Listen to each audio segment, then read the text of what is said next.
Friendly reminder, this novel features multiple female leads. Pure-hearted readers, please look elsewhere. Pure power fantasy story. No hate please, check your brains at the door. Early chapters focus on daily interactions with women, so please be patient. This is a parallel world. Do not match female characters to real people. Ding.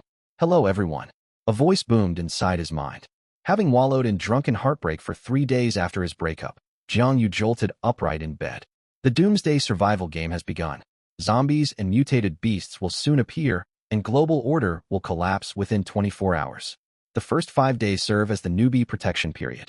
Zombies and mutated beasts are weaker, and supplies are relatively abundant. Gather as much food and water as you can to stay alive. Teams with outstanding performance will receive rewards. Global random matching commences now. Each player will be paired with over 20 teammates. You may cooperate or stab each other in the back. Teammates and locations are randomly assigned. Matches cannot be altered, and you cannot refuse. Hee. Matching teammates. What the hell is this? Leave me alone, I'm trying to sleep. Jiang Yu's head throbbed. He assumed it was a hallucination brought on by heavy drinking. Seeing it was still night outside, he prepared to flop back down to sleep. Yet in the next instant, everything before his eyes turned pitch black. When he opened his eyes again, he found himself standing beside the sea. Besides him stood a crowd of women. Whoa, what's going on here? Most of Jiang Yu's drowsiness vanished. He rubbed his eyes hard and even pinched himself. Shit, that hurts. This is really not a dream. He glanced over the women.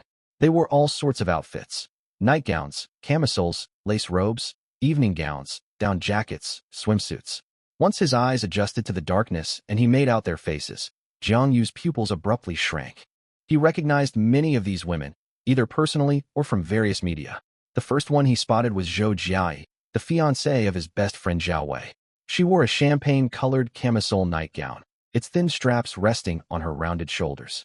The skirt ended mid-thigh, revealing a pair of straight, fair long legs. She sleepily brushed away her messy long hair, the curves of her chest rising and falling gently with every breath. Jiang Yu? Why are you here? Zhou Jiai recognized him and could not help asking. Jiang Yu was still stunned. Thinking of Zhao Wei, his expression darkened. He did not answer. His gaze drifted sideways and landed on Zhao Mengqi, girlfriend of Liao Hai, the boss's son at his company. The woman wore a black lace nightgown loosely tied at the waist. The neckline hung open, revealing glimpses of pale fair skin. Standing close, he could even spot a tiny mole beneath her collarbone. Impossible to miss. You creep. Where are you staring?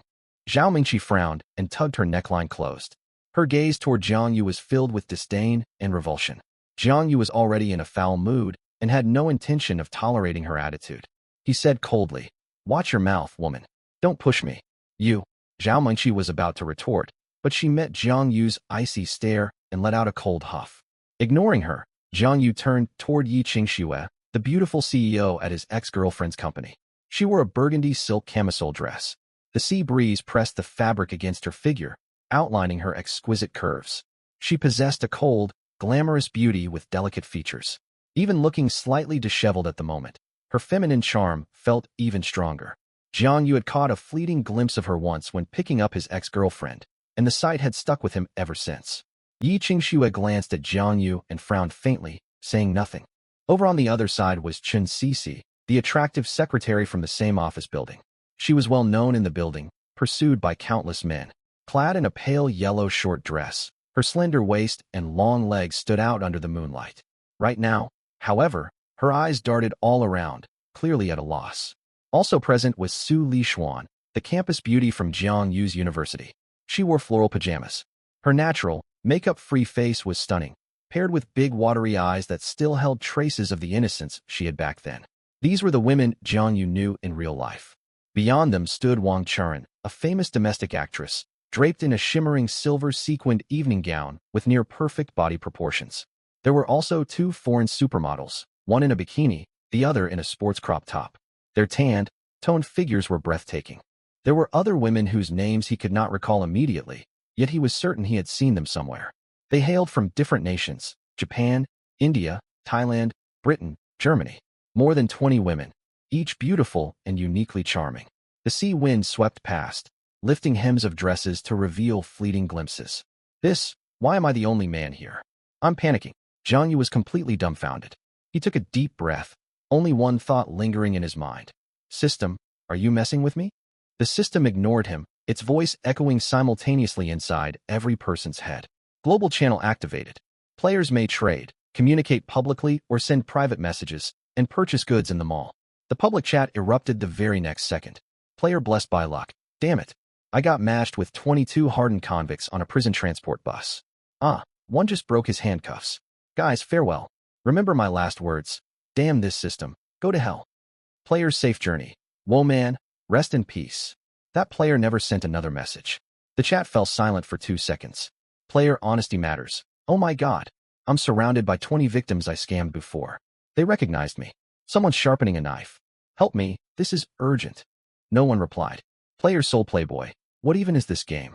I got paired with 25 elderly folks who all want me to marry their daughters. After seeing their photos, I've decided to stay single forever. Player soap lover. Haha, you guys have it rough. I was teleported from India to Chengdu, China. My 24 teammates are all men treating me to hot pot. They look so friendly and keep saying Saranghio. Player proctology angel. Bro, eat lots of chili. Don't worry about stomach trouble. Good luck. Player wise old man. Oh my god, I'm surrounded by 23 Amazon tribesmen aiming arrows at me.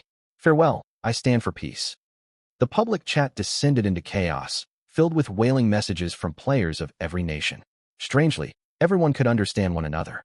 Most were dissatisfied with their assigned teammates. But Jiang Yu paid little attention. He glanced at his system panel and saw his player name displayed prominently. Single Forever 250. He could not help twitching his jaw. Damn, I've never used 250 in any username. The system must be screwing around. He guessed player names were pulled from past online aliases across games, chat apps, and shopping platforms. At that moment, the system's cold voice resounded in every mind. Team matching complete. Following comprehensive system evaluation, Single Forever 250 is the only player in this global match whose teammates consist entirely of beautiful women, for a total of 23 female teammates. Congratulations, the luckiest person on Earth. You will receive a grand gift pack reward. Reward will be issued in 1 minute. Please stand by. As the announcement ended, 23 pairs of eyes locked onto Jiang Yu. They had all heard the system message and realized Single Forever 250 was him. After counting, they confirmed there were exactly 23 of them. Their expressions varied upon learning Jiang Yu would receive a reward. Zhou Jiai bit her lip, her gaze complicated. Zhao Mingqi frowned tightly, while Chen Sisi watched Jiang Yu with curiosity. The rest alternated between disdain and envy. Jiang Yu stood still as sea wind fluttered the hem of his shirt. He swept his gaze over the gorgeous women surrounding him, and a slow smirk tugged at his mouth. Things just got interesting. What? This guy hit the jackpot. Ugh, stuck with all those beautiful women, and he still gets extra rewards. Why him? Damn it, this is rigged. Is this player the system's golden child? It's unfair. The public chat overflowed with bitter complaints. Ding. Reward distribution commencing. The system's voice echoed inside every player's head. Jiang Yu's spirits lifted. Only he could hear the details of the reward. Congratulations, user Single Forever 250. You have claimed the lucky player reward. Reward 1. Supply pack. 30 gene rice, 10 gene pork, 10 gene potatoes, 50 eggs, 2 cartons instant noodles, 5 steaks, 1 barrel cooking oil, assorted seasonings. Reward 2. 1 house located on the northern side of the island. Floor area, 35 square meters, 1 bedroom plus bathroom. Equipped with solar power generator and water purifier, 100 liters of purified drinking water daily, 300 liters usable water. The property is protected by the system. No outsider may force entry without the owner's consent. You may remotely lock/unlock doors and trigger defensive attacks, effective within a maximum radius of 500 meters. Reward 3. Unique skill, fishing. Reward 4. Physical quality doubled, including strength, speed, stamina, senses, and vitality. Whoa, this is amazing. Jiang Yu rejoiced inwardly. Supplies, a house, a fishing skill, doubled physical ability. The system was treating him extremely well. The next instant, a warm current surged through his body. Every limb and vein grew faintly hot. He clenched his fists, knuckles cracked softly, and his vision sharpened noticeably. His physique really had doubled. Hell yeah. Thanks, system, for granting me a new lease on life. Jiang Yu's gratitude was genuine. Immediately, countless private message alerts chimed inside his mind. Other players were begging to contact him. He knew they envied his rewards and ignored them entirely. A commotion stirred beside him. The 23 women had recovered from their initial panic. Every pair of eyes rested on Jiang Yu, filled with mixed emotions. They had heard about his reward and burned with curiosity. Zhou Jia spoke first. She bit her lip as her camisole nightgown swayed gently in the night breeze. Jiang Yu, what reward did the system give you? Would you mind telling us? Before Jiang Yu could reply, Zhao Mingqi tilted her chin upward and stared at him arrogantly. Now I remember. You work at my boyfriend Liao Hai's company, don't you? She paused, her tone dripping with condescension. Here's a deal. Share some supplies with me, and once we get back, I'll have Liao Hai promote you and raise your salary. You could even become a department head. My boyfriend can arrange it with one word. Jiang Yu looked at her as if watching an idiot. Zhao Mingqi grew uncomfortable under his stare and frowned. What? You don't believe me? Liao Hai's father is the chairman. What I say counts. Shut your mouth. Jiang Yu cut her off, his voice laced with mockery. Fool, don't you understand the situation we're in? Zhao Mingqi's face darkened. What do you mean? What do I mean? Jiang Yu let out a scoff. This is the apocalypse. Do you think your boyfriend's status still matters? Zhao Mingqi flushed with anger. Who said it's the apocalypse? My boyfriend will send people to fetch me tomorrow. Fetch you? Try making a phone call first. Jiang Yu had accepted reality and had no desire to waste words on Zhao Mingqi. It's true. Phones won't connect. That's the only explanation for how we all ended up here. Yi Qingxue said calmly. She had been skeptical at first, but now she had no choice but to believe. At that moment, a curvy woman covered in luxury brands spoke haughtily. I can pay you. Name your price, 1 million or 2 million. I have plenty of money. Another blonde woman in a swimsuit chimed in. Yes, we can buy your supplies. Set whatever price you want. But Yi Qingxue fixed her gaze on Jiang Yu and said, according to the system rules, we are randomly matched teammates. We ought to help each other. I suspect this aligns with the system's intentions. Don't you agree? Exactly. We're teammates. You can't hoard all the supplies. Sir, please think this through carefully. Several women chattered over one another. Jiang Yu scanned their faces. Arrogance, calculation, a sense of entitlement. He barked sharply. Everyone, be quiet. Silence fell instantly. Still, many women stared at him with hostility, thinking him extremely rude. Jiang Yu paid no mind to their opinions. He crossed his arms, looked around, and sneered. The supplies were awarded to me by the system. None of you have any claim to them. You want handouts? In your dreams. Try reasoning with me. Sorry, I don't play that game. He paused, a meaningful smirk spreading across his face. I'll share supplies on one condition only. Become my woman. Otherwise, forget it. Fresh off a brutal breakup, Jiang Yu had lost all illusions about women. He intended to indulge himself. This was the apocalypse. What did he have to fear? A split second of silence swept over the group after his words. Then chaos erupted. What did you say? Zhao Mingqi's eyes widened as if she had heard the most ridiculous joke alive. You want us to be your women? A wage slave earning 5,000 a month. Do you even deserve it? The woman clutching a designer handbag jeered. Have you lost your mind? No one will agree to that. Don't even think about it. Zhou Jia did not shout, but her face flushed bright red. She bit her lip and stepped back 2 paces. Yi Qingxue, Su Lishuan, and Qin Sisi stayed quiet, yet all frowned heavily, clearly shocked by his declaration. The other women spoke up one after another, hurling sarcastic remarks. You think owning some supplies makes you special? Disgusting. Perverted. I'd rather starve than give in to you. Jiang Yu stuffed both hands into his pockets, listening to the insults without a single change of expression. Once they quieted down, he drawled slowly. Finished yelling? I hope you can keep that tough attitude in a couple of days. He had not interrupted earlier, letting them tire themselves out. With that, he turned and left, planning to check out his new house and then get some sleep. Zhao Mingqi called out from behind him. Jiang Yu, where are you going? Jiang Yu ignored her completely. Let's follow him and see what he's up to. Gritting her teeth, Zhao Mingqi chased after him. After a moment's hesitation, the other women followed suit. Jiang Yu paid no attention to the trailing crowd. Guided by the system, he walked through the darkness toward the northern shore of the island. Far ahead, he spotted a square outline on a gentle slope. Drawing closer, he saw a single-story house built in a modern style. There's actually a house here. Su Lishuan exclaimed in surprise. The other women shared her astonishment. Jiang Yu stepped forward and pushed the door open. Lights flickered on automatically inside. His eyes lit up the instant he saw the interior. It was a small one-bedroom dwelling. To the right of the entrance sat a compact bathroom fitted with a toilet and shower head. Further inside lay a dining area. A folding table and 2 chairs leaned against the wall. Neatly stacked on the table were rice, pork, potatoes, alongside cooking oil and seasonings. Beyond that stood a queen-sized bed covered in clean sheets. A simple wardrobe beside the headboard could hold clothes and personal belongings. The innermost section served as a kitchen with a stove, sink, and basic cabinets. A brand new set of cookware rested on the stove.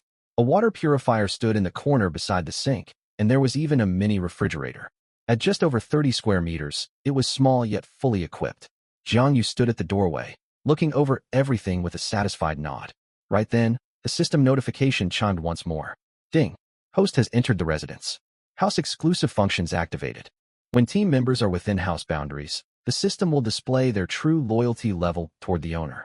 Loyalty tiers: stranger, trust, acceptance, dependence bond. Each tier spans 20 points. This feature is exclusive to the house owner.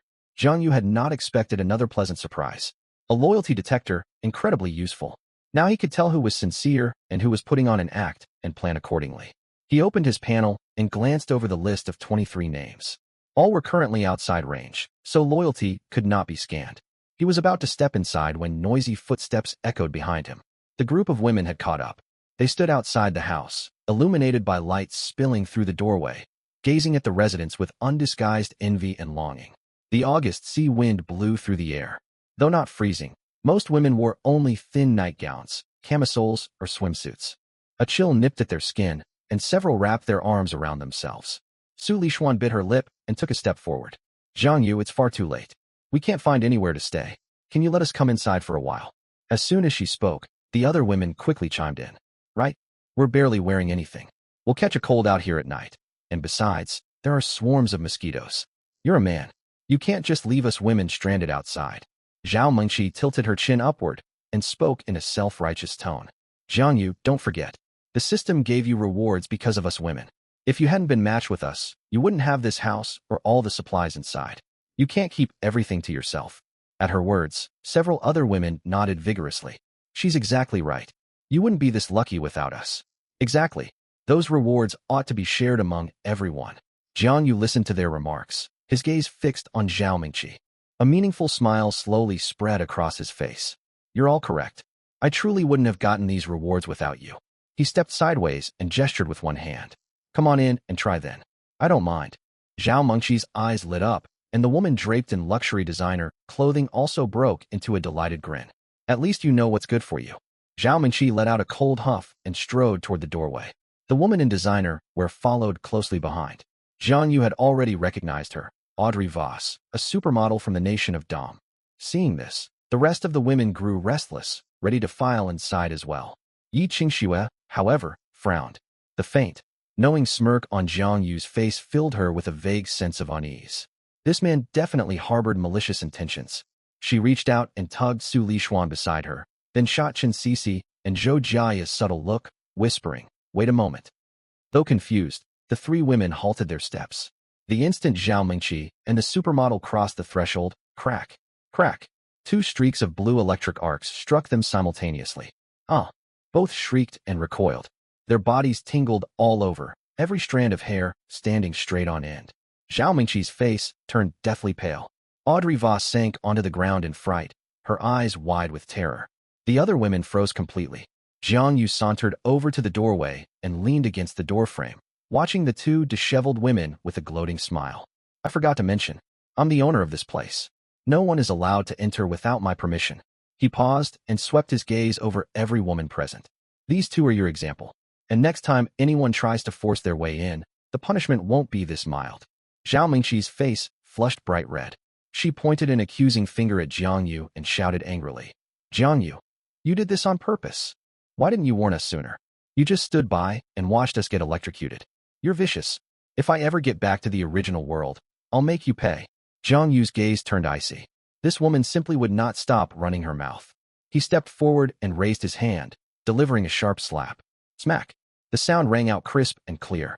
You dare strike me. Zhao Mengqi was stunned. She clutched her cheek, staring wide-eyed at Jiang Yu. Silence fell over the entire group. All the women were shocked. They had not expected the man to actually lay a hand on someone. Jiang Yu lowered his hand and scanned each of their faces coldly. It's the end of the world. I won't indulge anyone.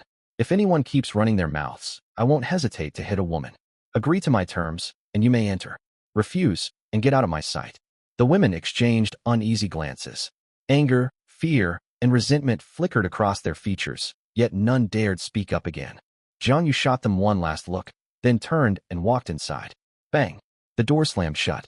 The women stood outside, staring at the closed door with their heads bowed, lost in silence. Zhao Mingqi held her stinging cheek, grinding her teeth and glaring forward with hatred, yet she dared not utter another word. Yi Qingxue stared at the door, her expression complicated. Zhang Yu was not an easy person to negotiate with. Trapped together on this island, difficult days lay ahead for all of them. Do we really have to submit to him? Yi Qingxue was a businesswoman who valued nothing but profit. Deep down, she thought this might be their best available option for now. Still, she shook her head and pushed the thought aside. We'll wait and see how things unfold. Several others shared her line of thinking, but far more dismissed the idea outright. After all, they had not yet felt the full weight of the crisis bearing down on them. Just then, one woman spoke up. Didn't the system say we can send private messages? Why don't we try contacting our relatives? The women's eyes brightened. They shot one reluctant glance at the house, then scattered into small clusters around the area. Standing by the window, Zhang Yu watched their figures and spoke with a hint of mockery. It seems they still don't grasp the reality of their situation. No matter. I've got plenty of time. I'd like to see who cracks first. He spotted rice, pork, potatoes, oil, salt, and seasonings laid out on the table, and his stomach rumbled. He had mostly been drinking these past few days and barely eaten proper meals. Hunger gnawed at him now. Whatever comes later can wait. First, I need to fill my stomach. Zhang Yu passed up the steak. It would not keep him full for long. He knew how to cook, so he rinsed the rice and set it to boil.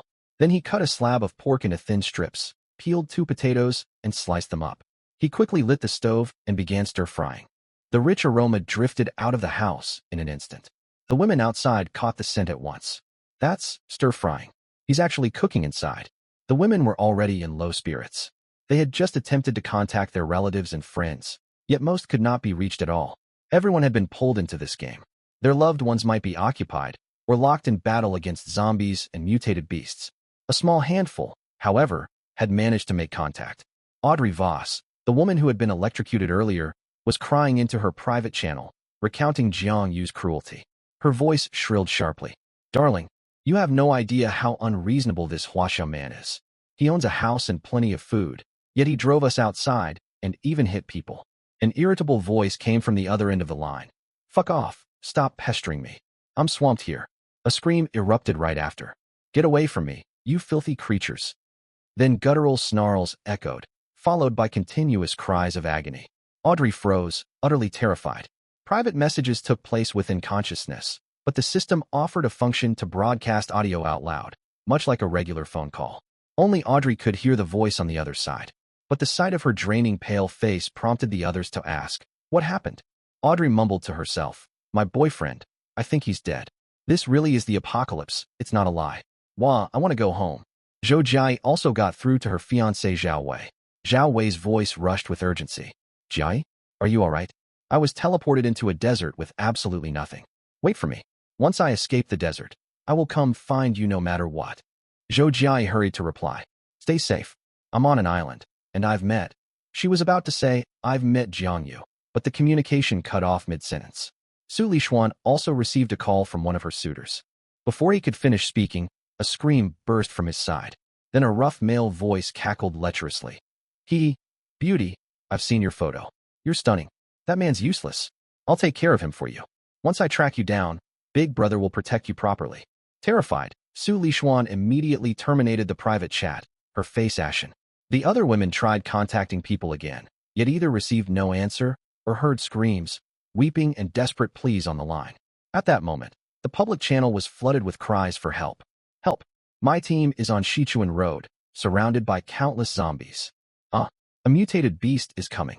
A giant hound, bigger than a tiger. Wait, guys, we're a team. Don't leave me behind. I don't want to die. Can anyone come save me? Stream after stream of mental messages reverberated in their minds. Every woman's expression darkened. Just then, the aroma of food wafted out of the house at an ill-timed moment. The rich scent of shredded pork stir-fried with potatoes hung thick in the air, carrying the warm flavor of home cooking. Standing right outside, the women breathed it in and fell silent. They exchanged looks, overcome by an absurd sense of disconnect.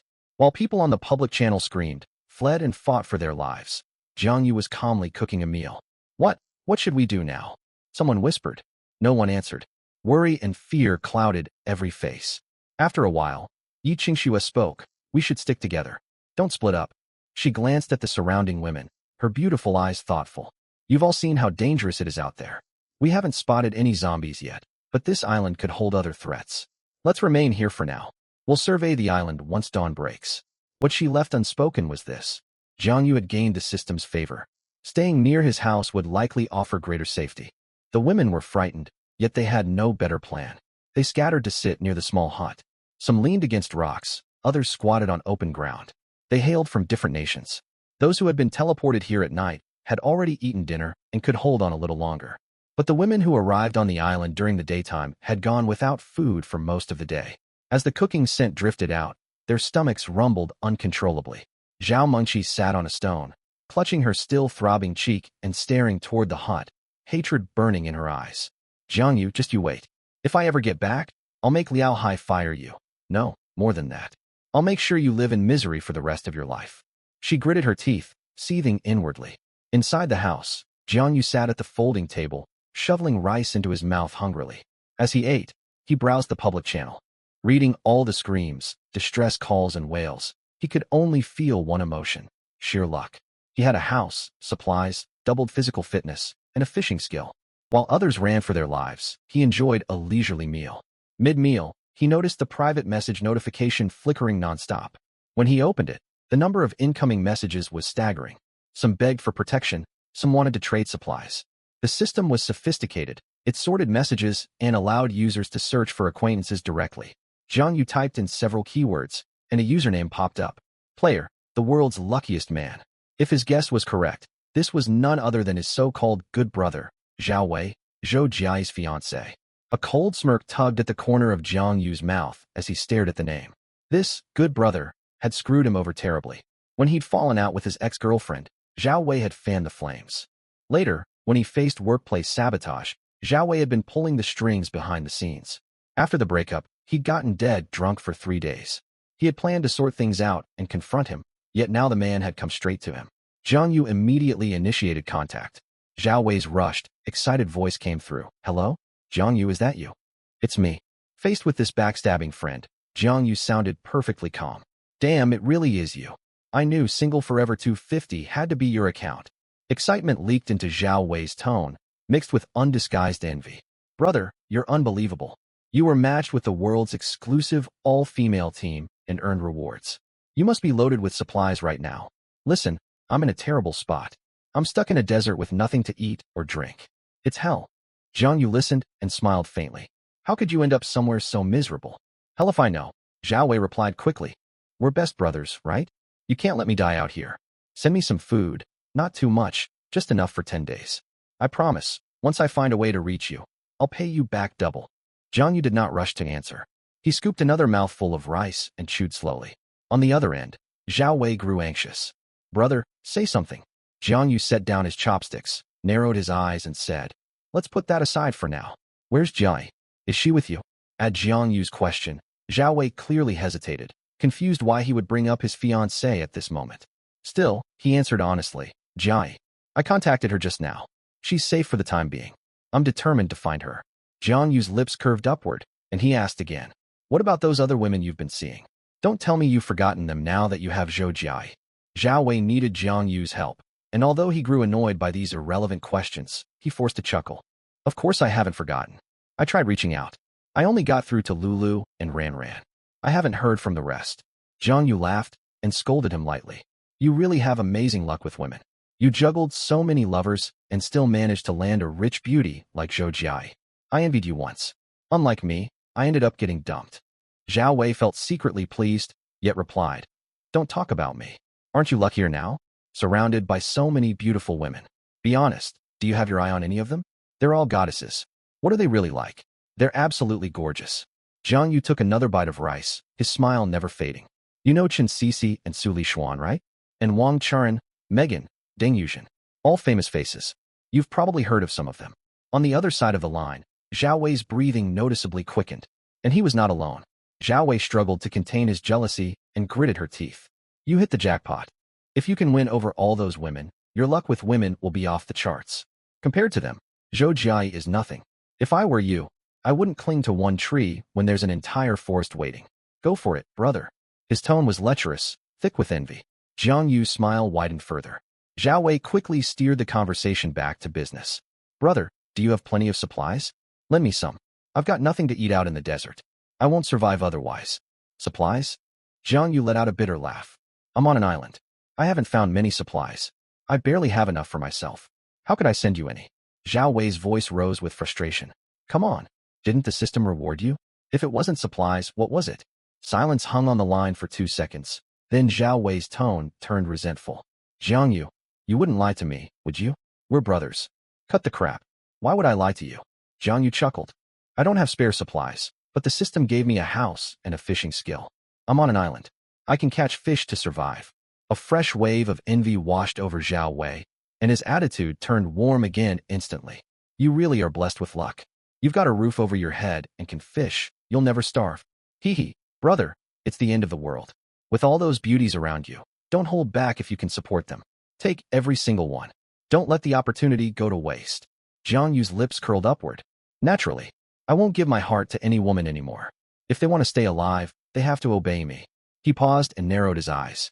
By the way, there's something I need to tell you. Know why I asked about Jia just now? Zhao Wei sounded confused. No idea. I was wondering about that earlier. Jiang Yu spoke slowly. Because Zhou Jia is here with me. Silence reigned on the other end for a heartbeat. Then what? Zhao Wei's voice shot upward. What did you say? That can't be. How could Jia be with you? Why can't she? Jiang Yu said playfully. You struck incredible luck. Her looks are just as stunning as Su Lishuan and the others. It's perfectly normal she got teleported to this island. Zhao Wei was visibly flustered, his voice cracking. Jiang Yu, are you joking with me? Damn it, why won't you believe me? You can ask her yourself later. Hearing this, Zhao Wei finally accepted it. He fell silent for a few seconds, forcing himself to calm down. Jiang Yu, you're my brother, aren't you? Of course I am. What's gotten into you? We've known each other for 10 years. I've always looked up to you like an elder brother. A flicker of relief crossed Zhao Wei's face, and he hurried to speak. In that case, brother, please look after your sister-in-law for me. Once I find a way over there, I'll repay you properly. We'll be brothers for life. He paused and added earnestly, I'm counting on you. Don't let Jai come to any harm. I'll figure out how to get to you, and I'll repay you doubly later on. Jiang Yu smiled, a playful glint in his eyes.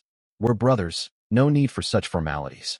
Rest assured, Jai, or rather, sister-in-law, will live just fine.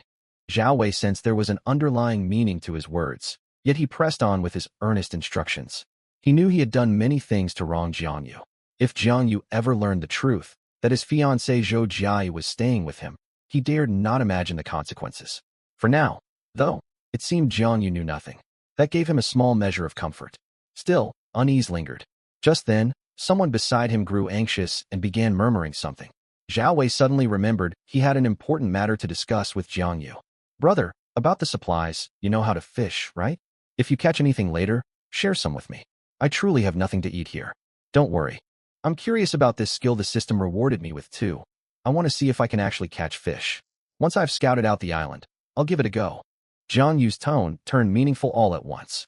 I'm planning to catch a beautiful big fish. When I do, I've got a huge surprise waiting for you. Wait for my news. Zhao Wei thought his wording was odd, but since he needed a favor, he dared not press him further. I'll wait, but don't take too long. Otherwise, your brother here won't last much longer. It won't be long, just a few days. As long as I've got food to eat, you won't go hungry. Damn, you almost made me shed a tear. Zhao Wei spoke with feigned emotion, inwardly sneering that Jiang Yu was still as foolish as ever. Little did he know, the Jiang Yu of now was nothing like the man he once knew. The call ended. Jiang Yu then turned off the voice recorder on his phone. He had put the call on speakerphone earlier and recorded the entire conversation. The recording was meant for Zhou Jia. When he spoke of fishing, he was not referring to fish from the sea. He was talking about catching the mermaid, Zhou Jia. Since Zhao Wei had stabbed him in the back and discarded their brotherly bond, Jiang Yu would take his woman from him and leave him consumed by agony. Having made up his mind, Jiang Yu put his phone away and continued eating. On the other side, after hanging up on Jiang Yu, Zhao Wei felt as though a boulder weighed on his chest. He could find no peace. Seizing the chance to rest, he quickly messaged Zhou Jia privately. Darling, are you all right?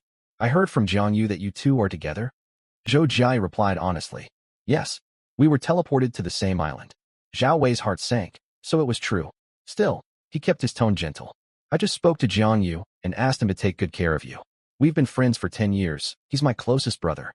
He'll look out for you. Zhou Jia hesitated. But he seems like a different person.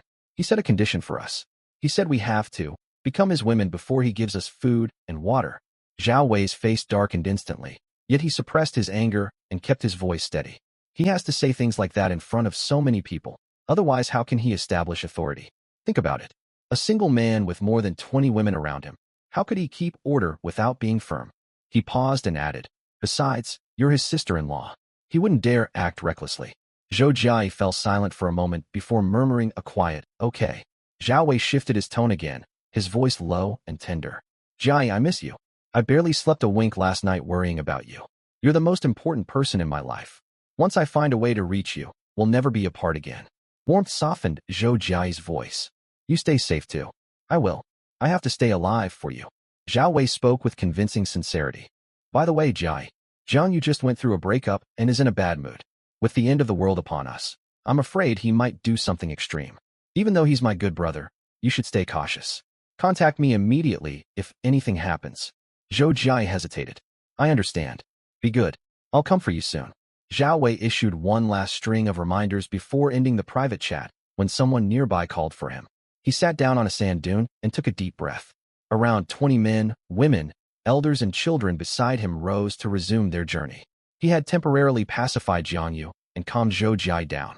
Yet Zhao Wei knew this was only a temporary reprieve. Glancing at his companions who had already set off, he gritted his teeth and followed them. After ending the chat, Zhou Jia hugged her knees and stared blankly out at the distant ocean. Inside the small house, Jiang Yu twirled his phone between his fingers, a cold smirk tugging at his lips. He knew Zhao Wei would message Zhou Jia to verify everything, and likely badmouth him too. But what of it? Dear brother, your woman is already on the same island as me. Do you really think empty words will change anything? After finishing his meal and clearing the bowls, he walked over to the window and looked outside. None of the women had left. Small groups of them squatted near the building. Screams kept pouring across the public chat channel, one after another without pause. Help! Hordes of zombies are surrounding us. I'm going to die. Does anyone know how to fight mutated beasts?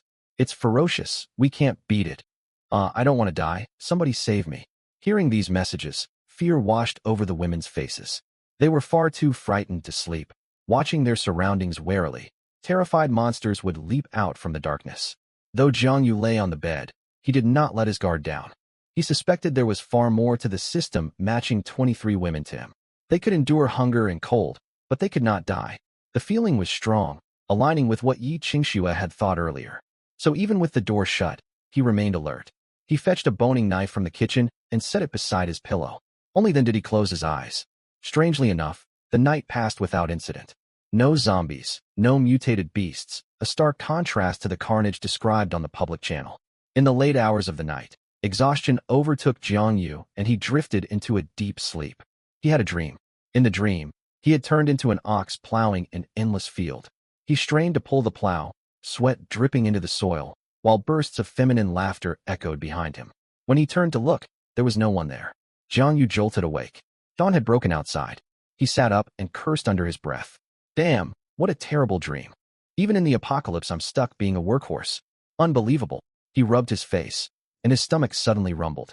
He climbed out of bed and headed to the kitchen area. Pots and bowls from the previous night still sat on the stove. Too lazy to wash them yet, he first boiled a pot of water. Then he grabbed a pack of instant noodles and an egg.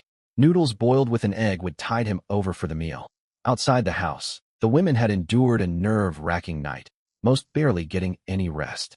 Screams continued echoing on the public chat.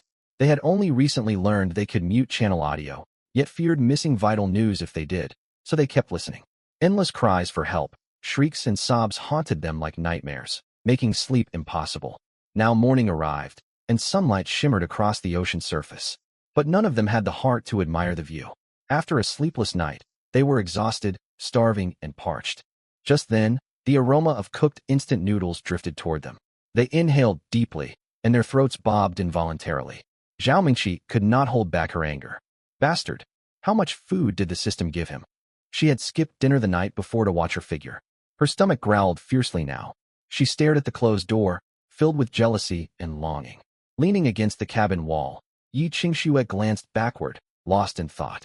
Su Lishuan swallowed hard, forcing herself not to look toward the door. She and Zhang Yu had been university classmates, but he had a girlfriend back then, so they rarely interacted and lost touch after graduation.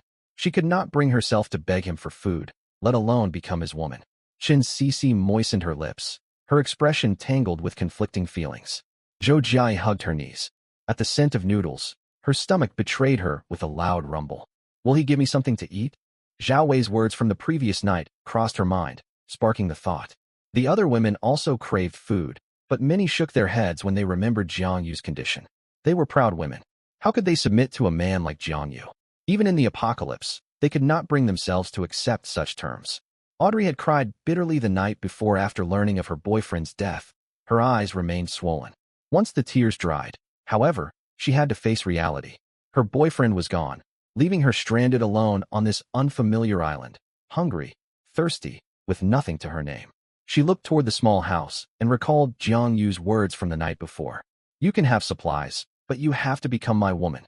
She bit her lip, conflicting emotions flickering across her eyes. Every woman harbored her own private thoughts. Some still tried messaging their loved ones. Some surveyed the surrounding terrain. Others sat with their heads lowered, deep in contemplation. Shoving distracting thoughts aside, Yi Qingxue stood up and began examining the island. As a businesswoman, she preferred to assess the situation before making decisions. The island was small, its far shore visible at a glance. Where they stood on the northern side lay a gentle slope leading down into the sea. The east and west shores consisted of rocky reefs. The southern side, on the far side of the island, remained out of sight. Sparse vegetation covered the land, mostly low shrubs and weeds. Resources on this island were extremely scarce. Yi Qingxue's mood sank to rock bottom. She had briefly felt relieved there were no zombies or mutated beasts, yet now she wondered if this was merely another kind of dead end. Without finding food and fresh water soon, they would not survive more than a few days. Is there truly no other choice but to rely on him? Yi Qingxue glanced back at Jiang Yu's cabin, a strange light glinting in her beautiful eyes. Inside the house, Jiang Yu stood by the window with his bowl of noodles, eating as he watched the women outside. It had been too dark to see clearly the night before. With daylight, he could finally get a full look at this group of women. Among them were 5 he knew from the real world: Zhou Jia, Zhao Mingqi, Yi Qingxue, Su Lishuan, and Qin Sisi. The rest were faces he recognized from television, magazines, and the internet. There was the alluring actress Zhang Ming, wearing a dark gold camisole nightgown and leaning lazily against a boulder. Her curves were striking. Jiang Yu found himself stealing several glances. Then there was Japanese star Watanabe Kanna, a top idol wildly popular in recent years and the dream girl of countless Japanese otakus. Dressed in a white lace mini dress, her petite frame rubbed her eyes. It was clear she had not slept well.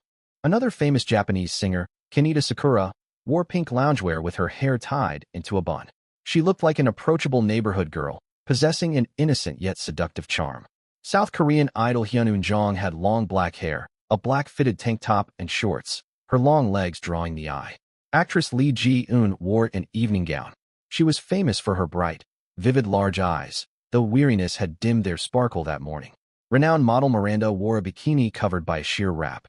Her tan skin glowed in the morning light, her perfect figure curving elegantly. The Eurasian beauty Qin Fei had moved to China a year prior and adopted a Chinese name.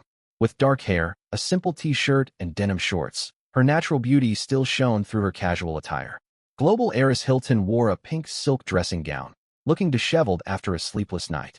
She still clutched her limited edition handbag, unwilling to let it go. Princess Daisy from the British royal family wore neat, everyday clothes and sat gracefully atop a stone. 2 actresses from Southeast Asia donned brightly colored dresses. Both were widely admired beauties with many fans within China. Jiang Yu had seen footage of them before, but could not recall their names for the moment. There was also a famous Russian model, tall and cool in a black fitted dress, her voluptuous figure exuding sensuality. Another was a celebrated figure skater, lively and ethereal like an elf. There were several other women whose names escaped him, yet who had once left him mesmerized late at night. 23 women in total, each uniquely beautiful with distinct charms. If they had gathered together before the apocalypse, it would have caused an enormous stir. Now, like him, they were trapped on a desolate island. Jiang Yu scanned them all and muttered to himself, "What twisted sense of humor does the system have? I just went through a breakup, and it dumps this many women on me. Something feels off. Still, he quickly refocused. Important matters could not wait. He had surveyed the island a moment earlier. If he had arrived here before the apocalypse, starvation would have been inevitable. But with his fishing skill, he had nothing to fear. After finishing his meal, Jiang Yu tidied the bowls and knelt to rummage under the bed. A smile spread across his face. The system had been generous. He dragged out a black canvas bag and unzipped it. Fishing equipment was neatly arranged inside. A cast net, a three-pronged fish spear, a fishing rod set, and even several packets of bait thoughtfully provided. Jiang Yu picked up the cast net and murmured, "I'll try this first. I've watched plenty of videos of people net fishing online. I wonder if I'll have any luck." Once he finished fishing, he planned to pour several buckets of seawater into the water purifier. The device was incredibly valuable. Even without rainfall, there was an endless supply of seawater here. With everything ready, Jiang Yu pushed open the door. Sunlight hit his face, slightly blinding him. Outside, all 23 women turned their gazes toward him in unison. Jiang Yu paid them no mind. These women had not suffered enough hunger yet. Arrogant and stubborn, negotiating with them would be troublesome. Ignoring them would spare him many headaches. He walked straight toward the rocky reef area on the eastern shore. "Jiang Yu," Yi Qingxue called out to him. "Where are you going?" "Fishing." Jiang Yu did not look back. Yi Qingxue froze, then hurried after him. "We have nothing to eat. You were cooking just now. If you have extra food, can you share some with us?" Su Lishuan also stood and pleaded. "Yes, we won't take it for free. Do you need help? We can gather firewood, clean the house." She knew Jiang Yu would not offer aid without something in return and wisely proposed a trade. The other women joined in, speaking over one another. "Mr. Jiang, please give us some food, we beg you. My child is waiting for me back home. I can't starve to death here. As a man, can you bear to watch us die of hunger?" Jiang Yu halted and turned to face them, his tone cold. "I have already said it. If you want food, you must agree to my terms." His voice was calm, yet carried unyielding authority. "You expect to eat my supplies without paying any price? You certainly know how to scheme. My food did not fall from the sky." With that, he turned and walked away without another word. Muffled sounds of gritted teeth followed him. Zhao Mingqi shouted angrily, "Shameless scoundrel! Didn't the system give you those supplies? I've never met such a shameless man. You want us to submit? Over my dead body." She stared at Jiang Yu's retreating back and sneered. "He's going fishing? Does he even have the ability? Just a regular programmer. I doubt he's ever seen the ocean before." Megan also curled her lip. "He's probably just trying his luck." Yi Qingxue said nothing. Yet even she believed Jiang Yu's fishing trip was nothing more than a gamble. Fishing was never easy. She looked back at the hungry, thirsty women beside her and took a deep breath. "Everyone, listen to me." All the women turned toward her. "Let's search the island first and look for food and water. There might be wild fruits or fresh water here. We need to find a way to survive. This island looks utterly desolate. I haven't spotted a single bird. Where are we supposed to find food?" Zhao Mingqi was too hungry to move, and she frowned as she spoke. Yi Qingxue shot her a glance and said flatly, "Then what do you suggest? As things stand, we're lucky we haven't run into zombies or mutated beasts. Still, without supplies, we'll all starve to death." Zhao Mingqi fell silent at once. Though the other women were reluctant to accept it, they had no choice but to stand up. Zhao Mingqi let out a cold huff and was the last one to rise. Meanwhile, Jiang Yu had already reached the rocky shoreline. Stepping carefully over the slippery rocks, he walked to a stretch of deeper seawater and squatted down to gaze out over the surface. The fishing skill activated inside his mind. "I ought to get a catch around this time." The skill granted by the system let him handle fishing gear expertly, swim masterfully, and understand exactly how to catch fish. For instance, Jiang Yu knew that dawn and dusk were the best times for inshore fishing, when schools of fish swam close to the rocks to forage. Staring at the cast net in his hands, he prepared to give it a try, a flicker of anticipation stirring inside him. The women had not eaten a single grain of rice all morning, and after walking some distance, their stomachs rumbled loudly. On the gentle northern slope, they found several jutting rocks that offered meager shelter from rain. Yet none of the stones were large. The biggest outcrop could barely shield 4 or 5 people. Walking onward, they spotted several clumps of wilted gray-green wild vegetables beneath the northern shrubbery, far too little to fill anyone's belly. Not a single wild fruit could be found anywhere. Their only pleasant discovery was a pool of freshwater hidden behind a boulder to the north. There was not an overwhelming amount of water, but it would sustain more than 20 people for a day or two. The moment they saw the water, several women cried out in excitement. "Water!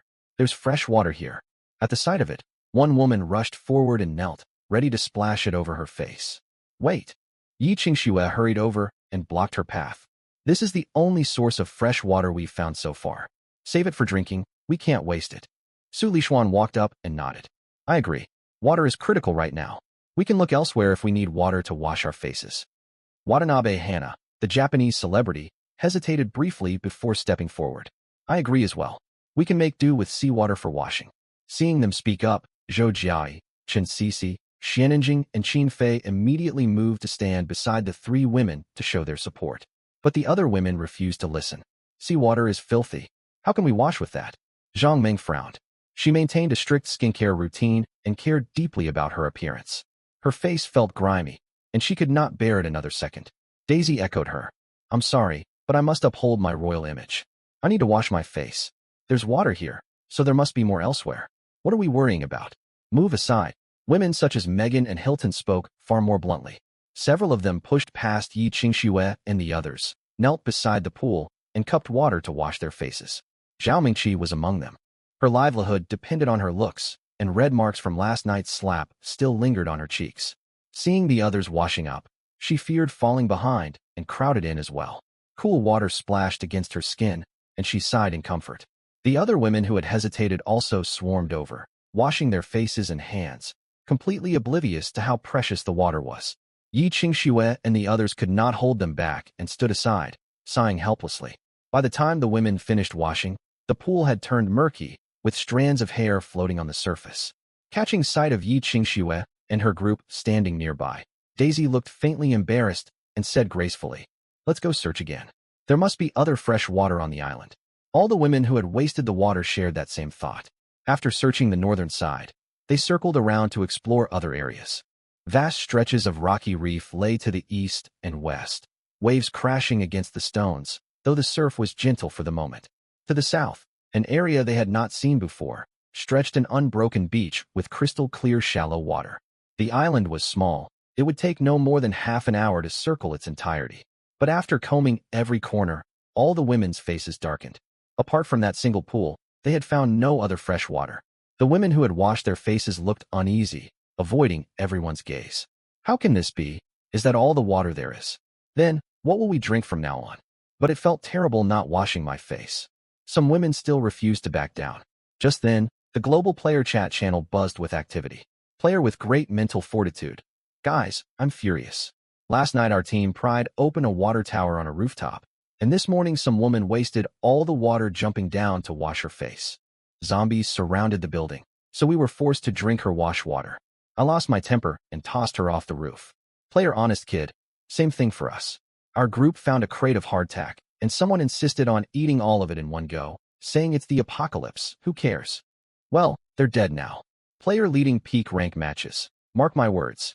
Useless teammates are more dangerous than zombies and mutated beasts. If you can get rid of them, don't hesitate. Message after message echoed inside their heads, eerily relevant to their current predicament. Embarrassment flickered across Zhao Mingqi's face. She bit her lip and said nothing. The other women who had wasted the water also hung their heads, unable to meet Yi Qingxue's eyes. Yi Qingxue looked straight at them and said coldly, Now you understand why Jiangyu didn't want to stick with us? Her beautiful gaze swept over the group. He's afraid of being dragged down. You'd better realize this is the apocalypse, not the old world. No one will coddle you anymore. Hardly had she finished speaking before someone took offense. Megan was the first to speak, tilting her chin upward. Jiangyu? What's so great about him? He only got rewards because he got matched with us thanks to luck. Those supplies will only last him a few days. Haven't you seen he's out fishing by himself?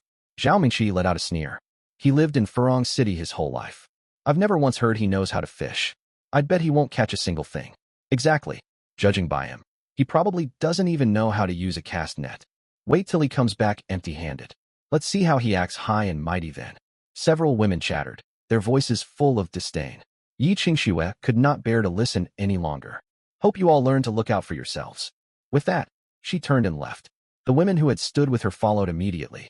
The rest exchanged awkward glances, then scattered in small groups to search the island for anything edible.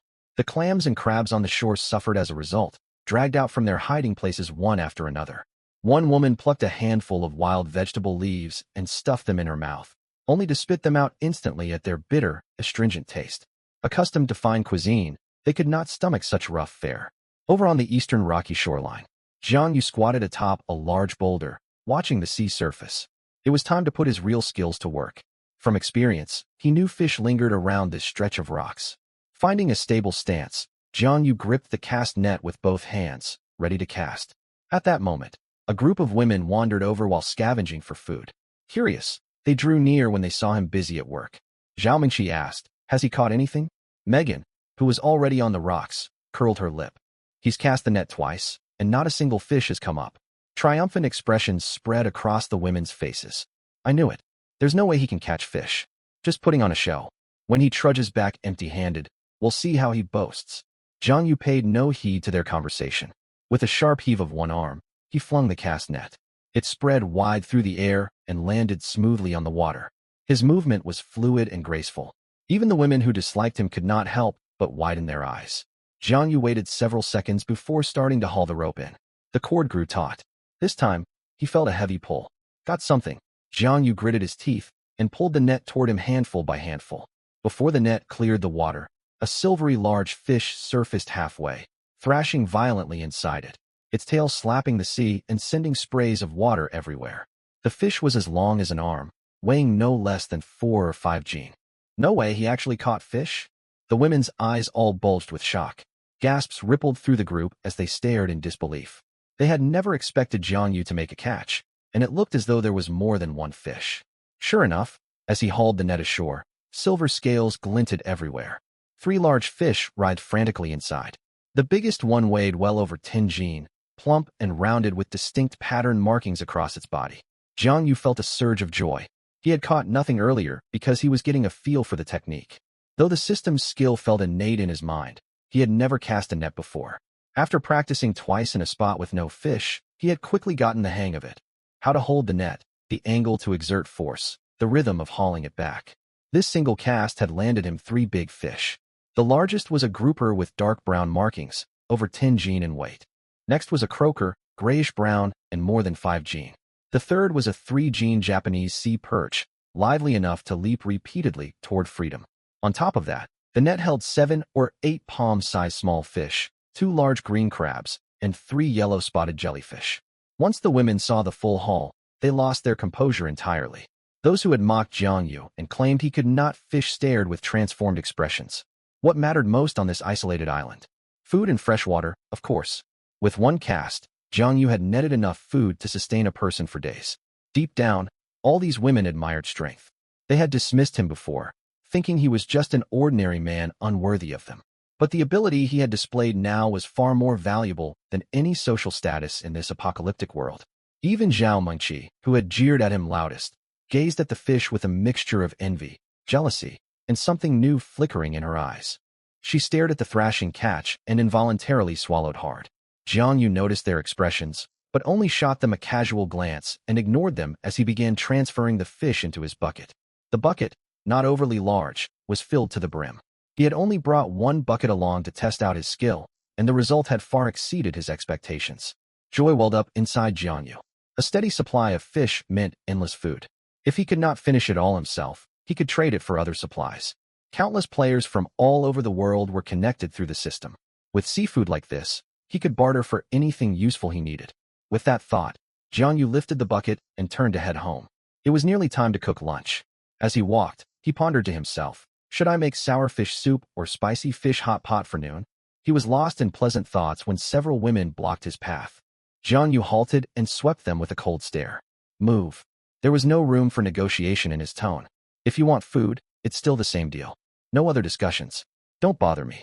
The women opened their mouths to argue, but met his icy gaze and swallowed their words. They stepped aside to clear a path. Jiang Yu strode past with the bucket, never glancing back. He had no intention of indulging them. Any conversation with them would only lead to emotional manipulation, sob stories, and useless chatter, a waste of his breath. If he wasted another word, certain powerful hidden players might decide to cut and run, and he could not afford that risk. Staring at Jiang Yu's retreating back, the women ground their teeth in frustration. The man was absolutely infuriating. He would not even let them speak before walking away. It was almost midday, and their stomachs screamed for food. They were tormented by hunger. Those who had been dieting recently regretted it more than anyone. Sharp hunger pangs twisted in their stomachs. Glancing at the clams, crabs, and wild vegetables they had gathered, they gritted their teeth. The food was unappealing, but starvation left them no choice.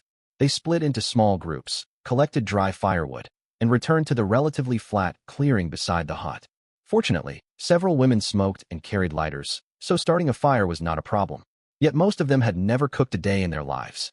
Accustomed to dining in upscale restaurants with servants to attend to every need, they stood staring at their raw haul with no idea how to prepare it. One woman tossed crabs straight into the flames. The crustaceans twitched briefly before falling still. Clams met the same fate, placed directly over the fire. Unable to control the heat, their shells split open and most of the meat burned black. As for the wild vegetables, without pots, they had no way to cook them at all. Chaos reigned. Yi Qingxue frowned, knelt down, and tried roasting clams slowly beside the flames. Su Lishuan and the others copied her example. Compared to the women's frantic struggles, Jiang Yu moved with effortless calm. Back at his hut, he first cleaned the 3-gene sea perch. The grouper and croaker were too large for him to finish alone, so he set them aside for later. Then Jiang Yu opened the trading market. Anonymous trades were permitted, a thoughtful feature of the system. He typed a message casually. 1 gene of marine fish in exchange for 50 packs of hot pot base. Barely after posting it, he received a private message. The buyer tried to lowball him immediately. 1 fish for 10 packs of hot pot base. Jiang Yu ignored the message completely. 20 packs. 30 packs. When they received no reply, the buyer quickly backed down. Sir, 50 it is. Deal. We work at a hot pot base factory. Come to us first next time you want to trade. Jiang Yu focused his mind. A portion of the grouper weighing roughly 1 gene vanished from his bucket, and 50 packs of assorted hot pot base appeared on his table. A faint smile tugged at his lips. He picked up a pack of spicy red oil base and headed to the makeshift kitchen. He heated oil in a pot, tossed in the hot pot base, and soon a rich, tantalizing aroma spread everywhere. Meanwhile, the women's food was ready, lacking any real cooking skill. Yet staring at their charred crabs and burnt clams, all of them wore looks of revulsion. Starving, however, they forced themselves to take bites. No sooner did the food touch their tongues than several women spat it out. It's terrible, full of fishy stench, and there's sand in the meat. How are we supposed to swallow this? No salt, no seasonings. This isn't fit for human consumption. Hilton, Megan, Zhao Mingqi, and several others tossed their burnt clams and crabs onto the ground, gagging repeatedly. But Yi Qingxue, Su Lishuan, Zhou Jiai, and the others gritted their teeth and forced the food down bite by bite. It tasted awful, yet it was better than starving. Earlier, a female player had shared that she and her teammates had found no food out in the wilderness, and she had been forced to eat a high-protein creature. Just thinking about it turned her stomach. Next to that, clams were a luxury. At that moment, a strong fragrance drifted out of Jiang Yu's hut. Spicy, savory, and aromatic, it tugged relentlessly at their nostrils. The women, already struggling to eat their terrible meal, froze the instant they caught the scent. Zhao Mingqi sniffed hard and swallowed thick saliva. That's hot pot flavor. Jiang Yu he's boiling fish with hot pot base. Her voice trembled. All the other women turned their gazes toward Jiang Yu's hut, some of their eyes blazing with hungry greed. A short while later, the aroma of cooked fish drifted out once more. Blended with the bold, dominating spicy scent, it flooded the air. For women who had gone 2 or 3 meals without eating, it was sheer torment. Glancing down at their charred clams and crabs, they lost all remaining appetite. On the global player channel, people began posting pictures of their own meals. The system allowed image attachments, and photos rolled across the screen nonstop. Player runaway princess, so miserable. Our lunch is pitiful, more than 10 people sharing 1 chocolate bar. I've never valued food so much. I can only take tiny nibbles. Attached photo, a chocolate bar reduced to nothing but wrapping paper. Player made of water. Oh my god. Our team caught several lizards in the desert. We're debating whether to eat them. Word is they taste like roasted chicken. Has anyone tried? Players smash a watermelon. We looted several packs of instant noodles from a supermarket, but there's no water. We each get a handful to eat dry. Even so, their supplies made countless other players jealous. You're lucky to have anything to eat. We're stuck on a sightseeing boat with nothing at all. Endless seawater stretches in every direction. No one knows where we are. We're all hungry and thirsty, barely hanging on. All we have is tree bark. If we can't find food soon, we'll be forced to eat it. Don't get me started, it's all heartache. I want to go back to the old days. System, please, spare us. Whales flooded the public chat screen. Suddenly, an image popped up. Always low-key player. Hee hee, seeing everyone eating well, my brothers and I cooked a fish hot pot to show off too. We boiled it in an iron basin inside the storage room using firewood. There's quite a lot of smoke, but it tastes absolutely amazing. In the photo, a blackened iron basin sat over an open flame. Chili red broth filled it, with slices of fish floating on top amid curling smoke. The presentation was nothing special. Still, the public chat exploded instantly. Damn, you guys actually get to eat fish? What team are you in? You're rolling in wealth. Bro, where are you? I'll swim over to find you. Brother from Huaxia, I can trade supplies with you. Please, just let me have a bite. I'm from Stick Nation. I can trade kimchi for some. TCH, no thanks. We barely have enough for ourselves. Jiang Yu glanced over the chat and smiled. He had no desire to show off to these people. Weren't there ready-made spectators right outside his door? The fish hot pot was fully cooked in a huge basin. Glistening red oil surrounded tender white fish fillets. Sichuan peppercorns and chilies floated on the surface, releasing an irresistible aroma. Beside it sat a pot of steaming fluffy white rice. Jiang Yu set the food on the table and laid out chopsticks and bowls. Then he grinned, walked over, and pulled open the door. Sunlight flooded into the room, carrying the warm afternoon sea breeze inside. The delicious scent drifted out along with it. The women outside had already been drooling over the photo in the public chat. Now they caught the real fragrance wafting close by and saw the door swing open. Jiang Yu sat comfortably at the table, picked up his bowl, and began eating. Their eyes went wide with longing. Coated in spicy red oil, the fish melted on his tongue. Jiang Yu took a mouthful of rice, then a slice of fish, squinting in pure enjoyment. Audrey could hold back no longer. She stepped forward 2 paces, eyes filled with envy. Mr. Jiang, could I have a little? Just a tiny bit. I'm so hungry. Jiang Yu shot her a glance, but said nothing, continuing his meal. His silence spoke volumes. Audrey bit her lip, wanting to say more yet unable to find the words. Seeing this, the other women abandoned any thought of begging. They simply watched, as if the sight alone might ease the gnawing hunger in their stomachs. Under the ravenous stares of the women, Jiang Yu finished most of the fish. Then his eating pace slowed. He lifted his head and looked outside. The women perked up, thinking he'd finally taken pity on them and would give them the leftovers. They did not even realize they no longer minded eating what he had touched. Instead, Jiang Yu's gaze settled on Zhou Jiai, and a smirk tugged at his lips. Zhou Jiai, are you hungry? Zhou Jiai had not expected him to call her. She froze for a moment. Do you want some fish? Jiang Yu pressed. Zhou Jiai sensed a strange undertone in his gaze. It was neither simple charity nor sympathy, something indescribable that made her uneasy. Her first instinct was to refuse. Yet as she stared at the oil-glistening fish slice held between his chopsticks, her Adam's apple bobbed involuntarily. She was starved.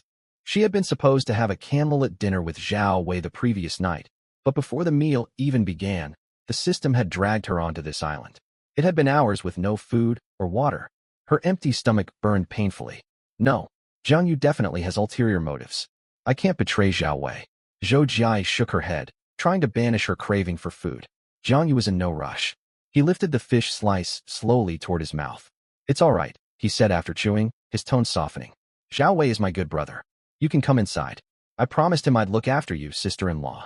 He emphasized sister-in-law heavily, his smile deepening. Besides, if you come in, I have news about Zhao Wei to tell you.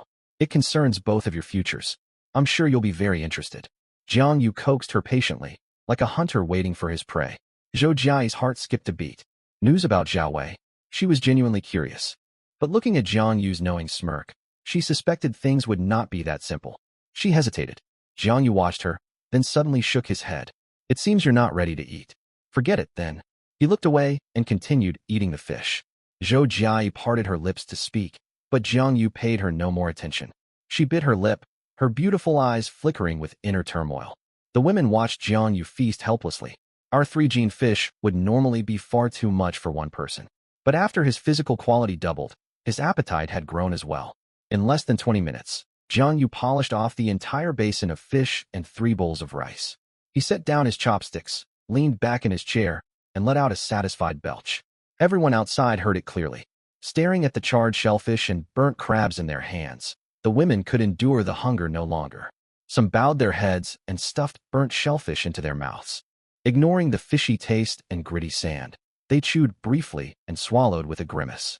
Jiang Yu stood, stretched, and walked to the doorway. He glanced at the women outside and grinned. The fish hot pot is all gone today. Thanks for watching. Tonight I'll make sour fish soup to whet your appetites. His expression looked warm and amiable. To the women, however, he looked no different from a devil. Jiang Yu, are you even human? Megan shouted angrily. The man was simply detestable. Bang!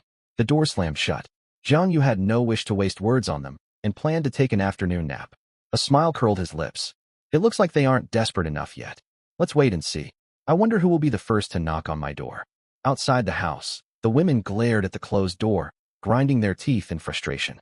A truth finally sank in. There was no way to get food from Jiang Yu without paying a price. Earlier, they had forced themselves to eat some burnt shellfish and charred crabs, yet there was barely any meat. It felt as though they had eaten nothing at all. Weakness and exhaustion washed over their bodies. Some wanted to rest on the open ground, but the afternoon sun blazed hot, scalding their skin. They huddled in small groups beneath the rocks on the north side to escape the sunlight.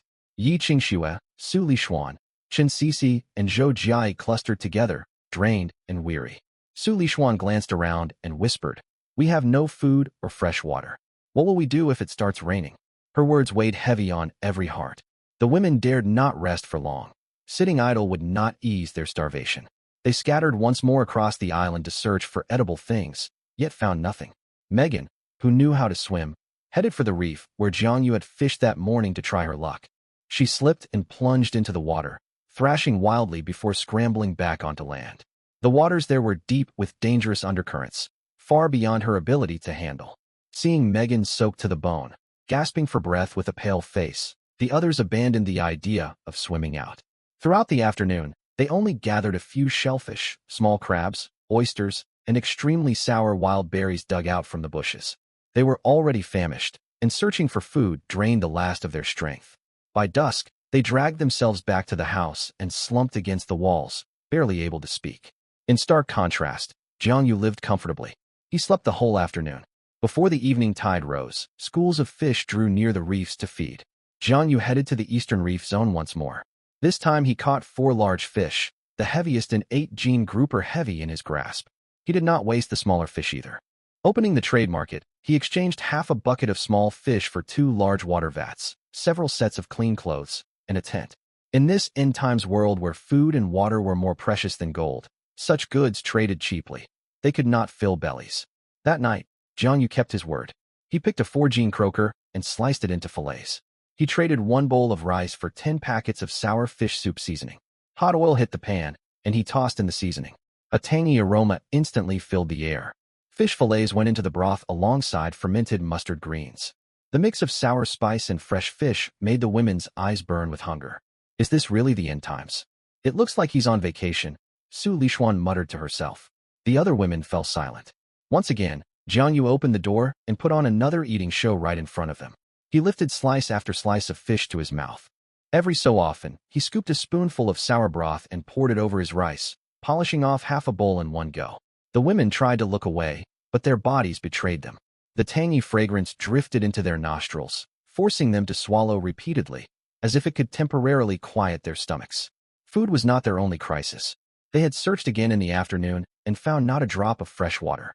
By nightfall, many were parched, their lips cracked and peeling. Hunger and thirst made the second night of the end times agonizing. In the early hours of the morning, just as everyone drifted into drowsiness, the system's voice echoed inside every person's mind. Ding! The first day of the end times has ended. Counting global survivors. Initial players, 10 billion. Current survivors, 7.5 billion. Deaths today, 2.5 billion. Main causes of death, zombie attacks, mutated beast assaults, fights between player teams, internal team conflicts. 2.5 billion people, a quarter of humanity dead in a single day. As the number appeared, gasps rippled across the public chat. All the women felt hollow with terror. If things continued like this, they would become another cold statistic. Fear spread like a tidal wave. They tried once more to contact their loved ones, but no connections went through. For those who briefly got through, all they heard were screams and weeping on the other end of the line. Zhou Jiai attempted to reach Zhao Wei, yet received no reply. Dread gnawed at her. Zhao Mingqi tried calling Liao Hai, and this time the line connected. Only Liao Hai's frantic, heavy breathing came through, along with the laughter of other men. Baby, the soap dropped. Pick it up for me. Liao Hai, where are you? Zhao Mingqi asked hurriedly. Hee hee, beautiful girl, don't disturb us. Your man's busy. Then the line went dead. Zhao Mengqi froze, her face drained of color. She could guess what had happened to Liao Hai and gave up all hope. She glanced toward Jiang Yu's house, bit her chapped lips, and complex emotions flickered across her face as she reached a decision. Yi Qingxue had ventured deep into the reef zone that day. She found kelp, laver, and pried several larger crabs from rock crevices. She shared some with Su Lishuan and Chen Sisi to quiet their hunger slightly. She was not overwhelmingly starving now, but tormented by extreme thirst. Leaning against the wall, she turned a thought over repeatedly. Should I accept Jiang Yu's terms?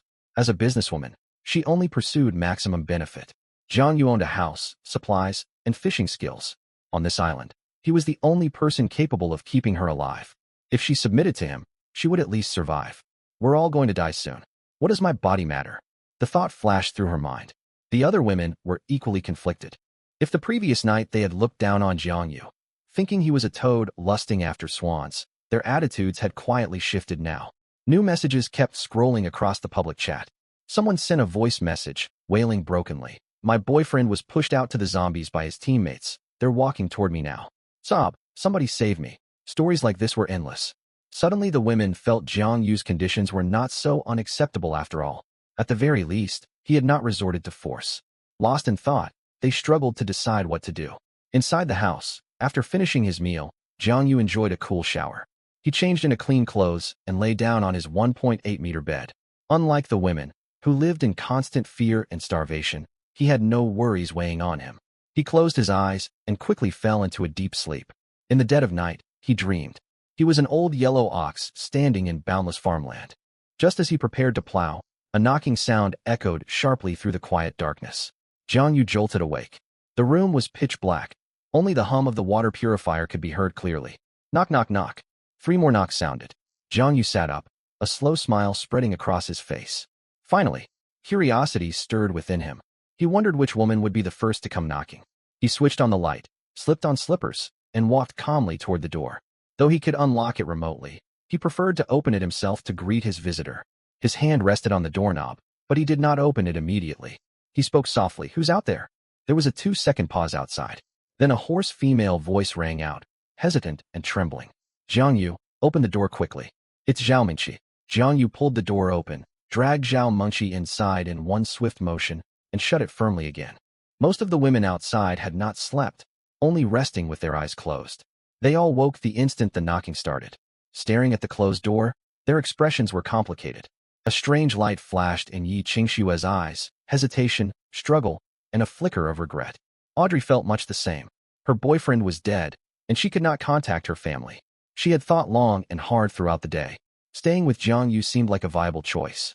None of the women looked down on Zhao Mengqi overly. Over the past day, they had learned a harsh truth.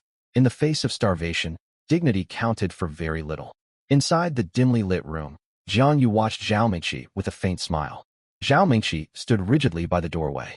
Her hair was messy after the long day, her lips cracked, and her lace nightgown torn in several places. She looked thoroughly worn out. What do you want? Jiang Yu asked flatly. Zhao Mengqi gritted her teeth. She knew he was asking knowingly, yet she answered anyway. I accept your terms. She strove to keep her voice steady. But you have to keep your word and give me food and water. Jiang Yu raised an eyebrow and said nothing. Seeing his lack of response, she steeled herself. I want a carton of instant noodles, 2 jean of rice, and enough water for 2 days. All that for 1 night with you. You're getting a great deal. She knew Liao Hai was finished and could never rescue her. She had spent years navigating relationships with men, using her beauty to charm them. If submitting to Jiang Yu kept her alive, she would treat it as nothing worse than a mosquito bite. Secretly, she still harbored plans. Once inside the house, with her wiles, she would easily wrap Jiang Yu around her finger. Then all the island's resources would be hers, and she would never go hungry again. Jiang Yu looked at her as if watching a fool. Zhao Mengqi grew uncomfortable under his gaze. Only then did Jiang Yu speak. Do you take me for an idiot? 1 pack of instant noodles, he held up 1 finger, plus 1 glass of water. Take it or leave it. What? Zhao Mengqi's eyes widened, certain she had misheard. You expect me to spend the night with you for this little? You're dreaming. Her voice shook with anger, her chest heaving. Jiang Yu, I know supplies and food are precious in the end times, but I'm not giving myself away for nothing. I've never belonged to any man. These terms are already a bargain for you. Jiang Yu blinked in surprise. That caught him off guard. A materialistic woman like Zhao Mingqi, who had tangled with countless men over the years, had remained untouched? Was she really that skilled at manipulating people? Seeing his shocked expression, Zhao Mingqi's face filled with pride. I know what you're thinking. Liao Hai was my boyfriend, but he only ever got to hold my hand. She tilted her chin upward like a proud peacock. No other man has even touched me. She truly had grounds to be arrogant. For years, she kept men dangling along, offering tiny hints of affection, yet never letting anyone go all the way. Using this tactic, she obtained designer bags, luxury cars, and mansions without ever sacrificing herself. Jiang Yu shrugged and said indifferently, I understand. Still, 1 pack of instant noodles and 1 glass of water. If you accept, go take a shower. If not, he nodded toward the doorway. Get out and don't disturb my sleep. Zhao Mingqi's face flushed bright red. Jiang Yu, don't push it too far. Fine. I'll settle for half a carton of instant noodles and 1 day's worth of water. That's my absolute bottom line. Jiang Yu remained unmoved. Can you not understand plain speech? Upon hearing this, Zhao Mingqi trembled all over with rage. Gritting her teeth, she snapped. What are you so smug about? Before the apocalypse, you were just a mediocre programmer. You only got these rewards by sheer luck. Who do you think you are? If you hadn't been matched with us, you would never have made it this far. You. She never got to finish her sentence. Jiang Yu moved. He strode forward, reached out, and seized Zhao Mingqi by the neck with his right hand, squeezing gently. Zhao Mingqi's pupils instantly constricted. She instinctively clawed at his hand, yet could not pry it loose no matter how hard she tried. Her feet slowly lifted off the ground. Her face drained from crimson to ashen, terror flooding her eyes. Let go of me. Jiang Yu did not release his grip. He stared coldly at the woman before him, as if gazing at a mere ant. Only when her eyes brimmed with fear and pleading, and she was on the verge of suffocating, did he slowly loosen his hold. Thud! Zhao Mingqi collapsed onto the ground. Clutching her throat, she gasped violently, tears and snot streaming down her face. The look she directed at Jiang Yu was filled with unadulterated terror. Jiang Yu walked back to the table and sat down, watching the wretched woman calmly. Am I being too lenient? Did that make you think you could run your mouth in front of me?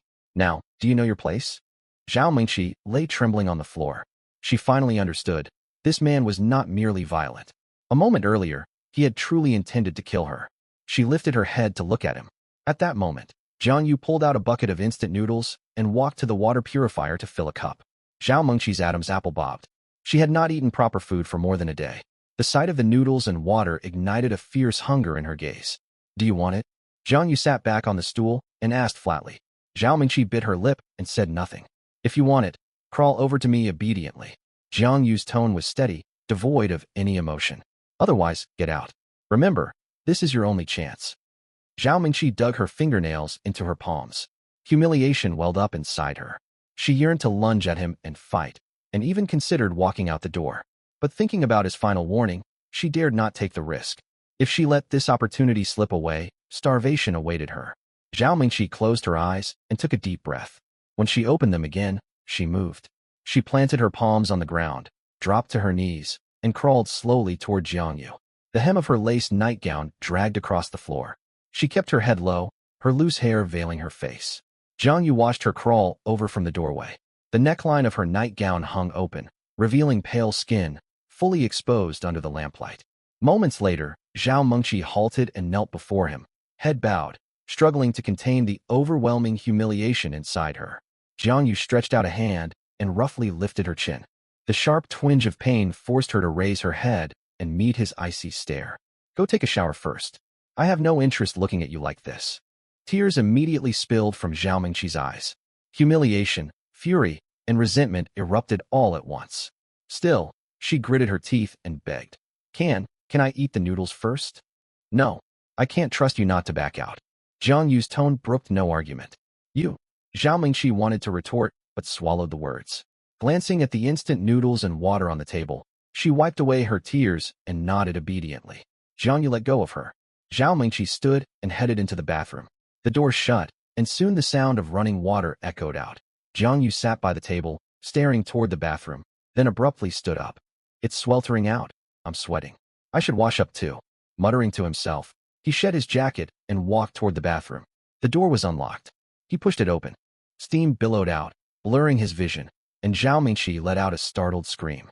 Jiang Yu stepped inside, and her cries were gradually drowned out by the rush of water. 1.5 hours later, Zhao Mingqi devoured the instant noodles ravenously.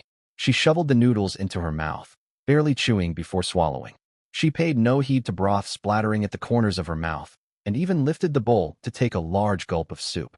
The warm noodles settled in her empty stomach, and she felt as though she had come back from the brink of death. Even so, every time she glanced at Jiang Yu, her eyes flashed with resentment. They had agreed it would happen only once, yet the bastard claimed he could not restrain himself and took her 2 more times afterward. 3 times in total. He only stopped when she pleaded she was new to this. Recalling what had just transpired sent a shudder through her. Jiang Yu was as strong as an ox, and the experience had left her utterly worn out. Her mouth burned from the spicy noodles, and other parts of her body ached fiercely, making it hard to sit comfortably. Fueled by the pain she had endured, Zhao Mingqi finished every last drop of soup.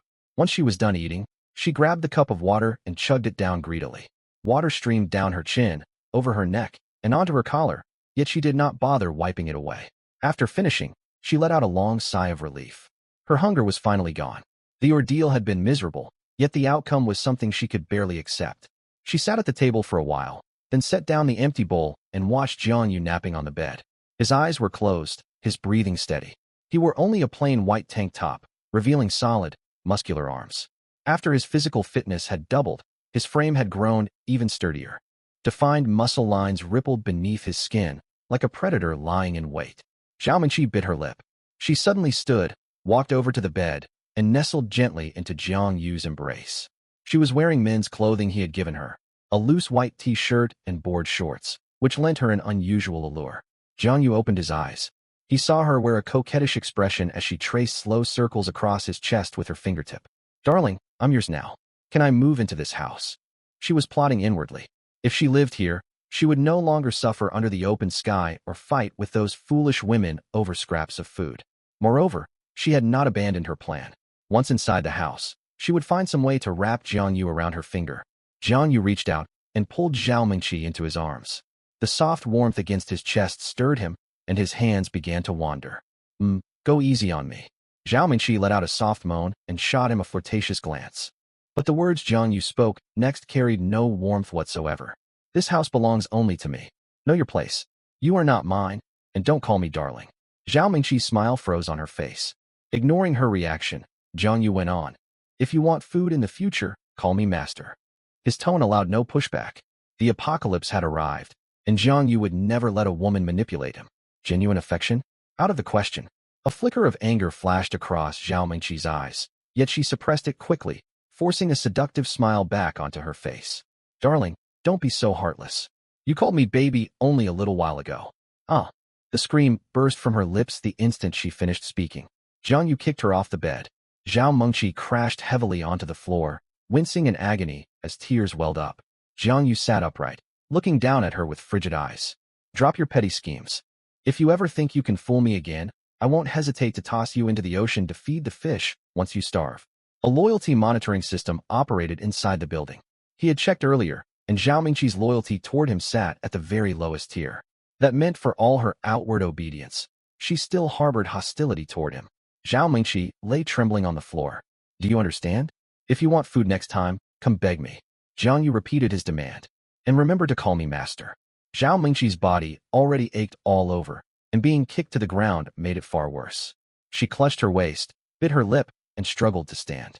Staring at Jiang Yu's impassive face, she nodded hastily. "Fine, I understand."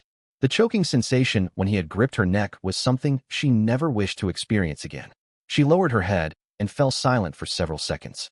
Then she took off the t-shirt and board shorts he had lent her and slipped back into her black lace nightgown. She stumbled as she turned and limped slowly toward the doorway. Jiang Yu watched her retreating back without a trace of sympathy. This woman had once acted high and mighty as Liao Hai's girlfriend, ordering around employees like him, constantly berating them. She would never have stooped so low if desperation had not forced her hand. He had no intention of treating such a woman kindly. Zhao Mingqi pulled open the door and stepped outside.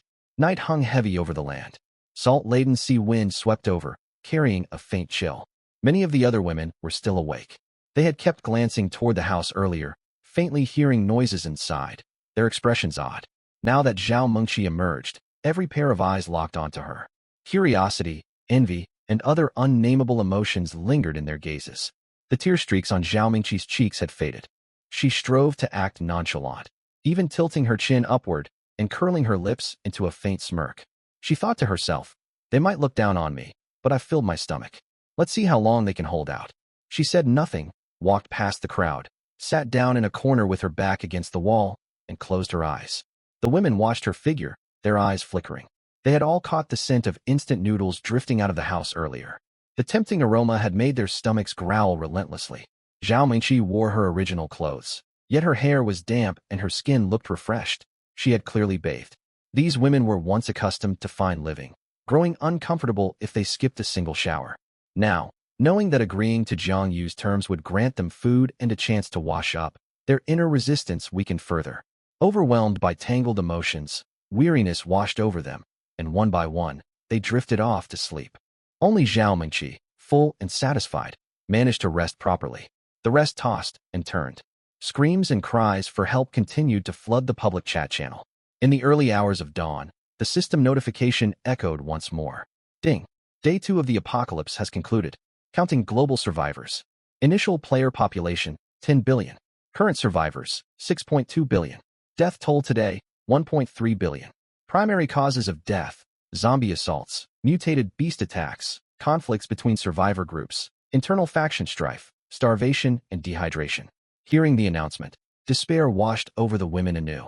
They woke between 4 and 5 in the morning. It was not that they wanted to rise early, but raging thirst and hunger tormented them. Their stomachs rumbled non-stop, and their throats burned as though on fire, making sleep impossible. As the first pale light streaked the horizon, several women sat up. I'm dying of thirst. I need water. Davika, the woman from Siam, croaked. No one replied. Everyone felt the same agony. Someone muttered, there might still be water left in that puddle. Hope lit up their faces. Dragging their weakened bodies, they stumbled toward the small puddle several hundred meters away. The water they had muddied washing their faces and hands 2 days prior had cleared slightly after settling. 3 days ago, these women would have turned up their noses at such filthy water, but they no longer cared. Su Lishuan knelt first, cupping water in its puddle and gulping it down. She drank too quickly, choked, coughed violently, then kept drinking. Seeing this, the others abandoned all dignity. They dropped to the ground and lapped at the water like wild creatures. The water tasted slightly bitter, yet to them it was sweeter than nectar. The puddle was small to begin with. Half its volume had been wasted before, and further lost to evaporation these past 2 days. 22 women took turns drinking, excluding Zhao Mingqi. Barely enough to quench their thirst, the puddle soon dried up completely. It's gone already. Someone stared reluctantly at the muddy, empty basin, but no water remained. Yi Qingxua wiped her mouth, stood, and frowned at the rising sun. If they could not resolve their water shortage, they would not survive the day. But what could they do? Let's head to the shore. We might find something edible, Chen Sisi suggested. Her formerly gentle voice had turned hoarse. The group dragged their exhausted bodies south toward the beach. They had searched there yesterday afternoon, yet the high tide had blocked them from finding anything. Now it was early morning, low tide. Wide stretches of damp sand lay exposed along the shore. Look, mussels here. Zhang Meng rushed forward first. She knelt on the sand and picked up a dark purple mussel. 3 more sat beside it. Starving and overcome with excitement, she paid no mind to appearances. The rest scattered, combing the beach for food as if hunting for treasure. Beneath a rock, Su Lishuan found several fist-sized conch shells draped in seaweed. She carefully gathered them, holding them in the hem of her dress. Watanabe Kana stepped on something in the shallow surf. She bent down and found a palm-sized swimming crab snapping its claws aggressively. It pinched her finger. She hissed in pain, eyes stinging with tears, yet refused to let go. I caught a crab. She held up her prize, a rare smile crossing her face. Kanita Sakura uncovered a patch of clams on the sand. She knelt and dug them free with her bare hands, coating her palms and fingernails in mud, yet a bright smile spread across her features. Audrey and Miranda, 2 supermodels who once dazzled cameras, cast aside all vanity. Audrey gathered a strand of kelp, while Miranda found 2 sea urchins.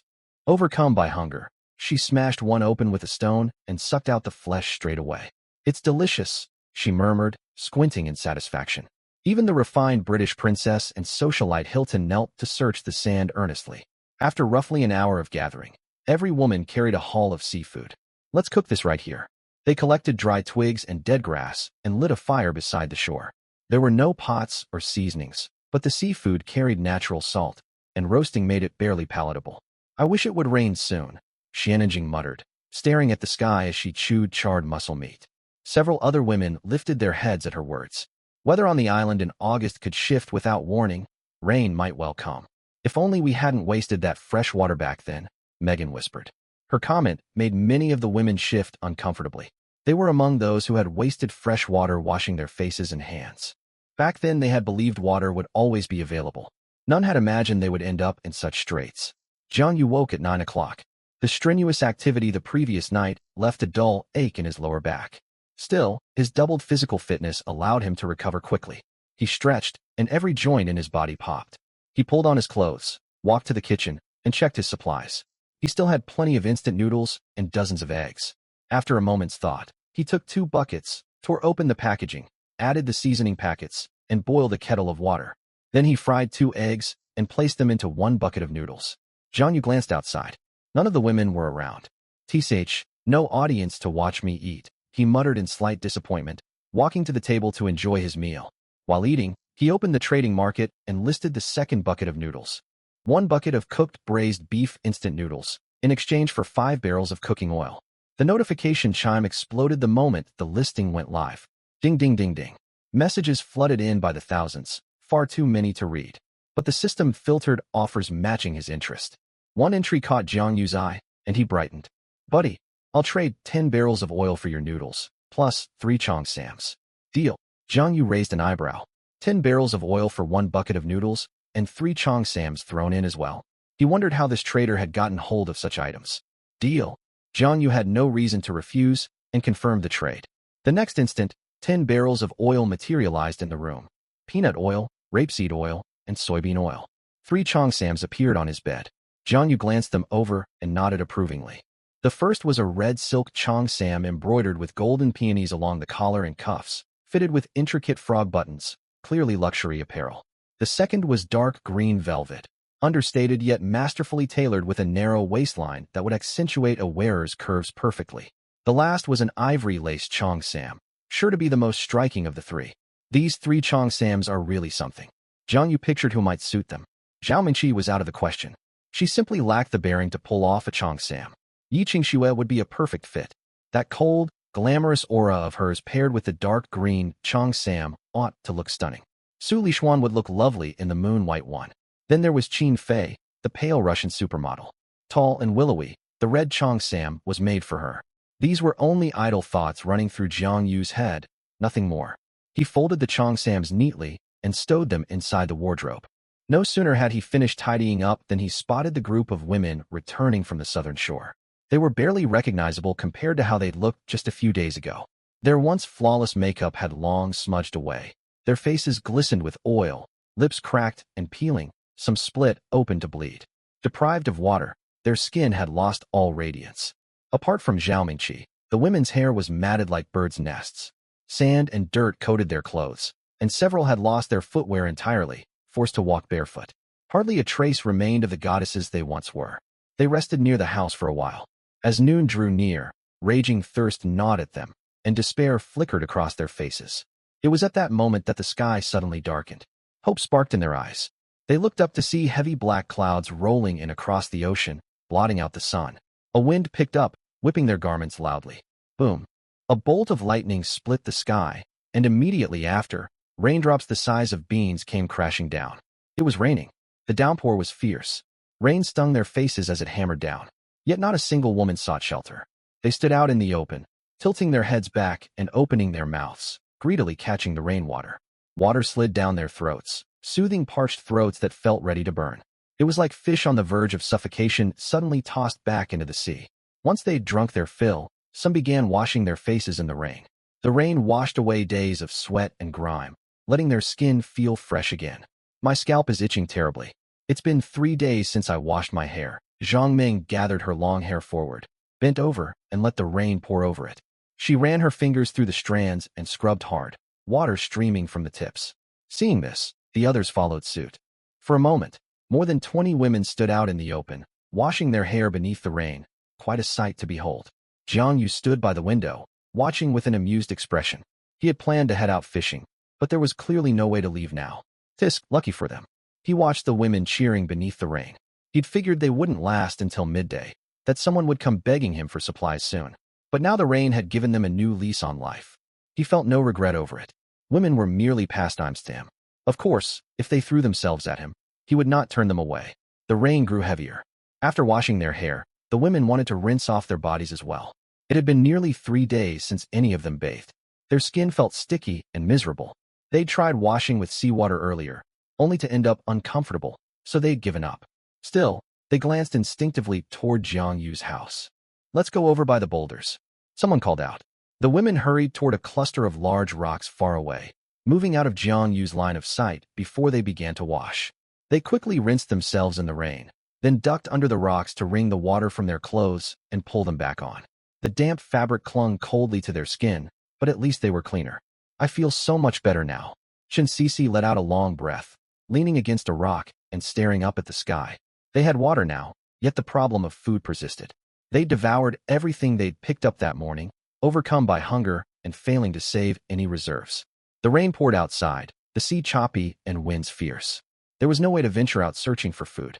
We've got nothing for lunch, Shinsisi muttered quietly, rubbing her aching stomach. The women huddled in small groups beneath the rocks, staring out at the gray sky, sorrow creeping back onto their faces. Several pairs of eyes drifted toward Jiang Yu's house at the same time. Audrey bit her lip. Her damp, golden hair clung to her cheeks, and resolve hardened in her ocean blue eyes. She could endure it no longer. I'm going to find him. Audrey drew a deep breath, ready to dash out into the heavy rain. Ding! A notification chimed inside her head. Player, Audrey's Night, requests a private chat. Accept? Audrey froze. She did not recognize this username. She instinctively selected accept. Audrey, is that really you? Thank God, I finally reached you. A man's voice came through, urgent and overjoyed. Audrey frowned. The voice sounded familiar, yet she could not place it straight away. Who is this? It's me, Jack. Jack Winster. We used to work together. I courted you once. Audrey remembered now. It had happened 3 years ago. He was an ordinary man, plain-looking and from a modest background, yet endlessly enthusiastic. He'd pursued her relentlessly for 3 months, but Audrey had never spared him a glance. He only gave up once she got a boyfriend, and they had lost contact entirely after that. Jack, how are you? I've been searching for you. Jack's voice trembled. When the doomsday arrived, you were the first person I thought of. I didn't know your player name before, and it took ages to track you down through others. Are you all right? Where are you? Have you been hurt? Audrey bit her lip, her voice cracking. I'm on an island. We have almost no food or fresh water. I can barely hold on. Jack grew instantly anxious, his tone thick with concern. Good heavens, a woman like you shouldn't have to suffer like this. Where's your boyfriend? Is he with you? He's dead, Audrey said mournfully. Oh, that's terrible news. Yet barely suppressed excitement tinged Jack's voice, which he struggled to contain. This is the end of the world. Don't grieve too deeply. I've gathered some food and water over these past 2 days. I'll send every bit of it to you. Audrey had turned on speaker mode, so all the surrounding women heard every word. Eyes turned toward her the moment they learned Jack possessed supplies. Audrey herself was overcome with excitement. Truly. Of course it's true, Audrey. I love you. I fell for you the very first time I met you 3 years ago. I know you never paid me any mind, but I don't care. This is the apocalypse. I will come find you, no matter where you are. Until then, please take my supplies. Stay alive, wait for me. As soon as he finished speaking, items materialized out of thin air before Audrey. 5 hamburgers, 2 hot dogs, and a bottle of cola. Every woman's eyes went wide. Before the end of the world, they would have turned their noses up at such food, but it had been nearly 3 days since any of them had eaten a proper meal. All of them swallowed hard. Oh my God! Audrey covered her mouth, tears welling up instantly. Thank you, Jack, thank you so much, she sobbed. Don't mention it. It's the least I can do. Jack's voice carried a smile, even a hint of satisfaction. Simply hearing Audrey say, thank you, seemed enough for him. But right then, chaotic noises burst from his side, as if someone were smashing a door. Jack, you bastard. Where did you hide all the supplies we collected? Damn you, open up. I know you're inside. Shouting blended with the sound of splintering wood. Jack's voice turned frantic. Audrey, I have to go? They found me. Remember, I love you. I'm coming for you. Jack, what's happening over there? Who are those people? Audrey asked hurriedly. Jack offered no reply to her. Instead, he shouted toward the doorway, wild elation in his tone. I sent all the food to Audrey. I'm going to find her someday. Thud. A dull crash echoed as the door burst open, followed by more furious yelling. Damn you, go to hell. A scream cut through everything, and the connection dropped. Player Audrey's night has perished. Chat connection terminated. The system alert sounded. Audrey stood frozen, staring at the supplies before her as tears streamed down her cheeks. The surrounding women fell silent. They had heard everything. That man Jack had given all his team's provisions to Audrey, just to send her food, and then been killed by his teammates. Still, a strange glint flickered in the eyes of several women, as if they had found a way to obtain food. Seeing how easily Audrey had gotten supplies, hope stirred in many of the women's hearts. Megan was the first to catch on. Every single one of them had once been revered as goddesses.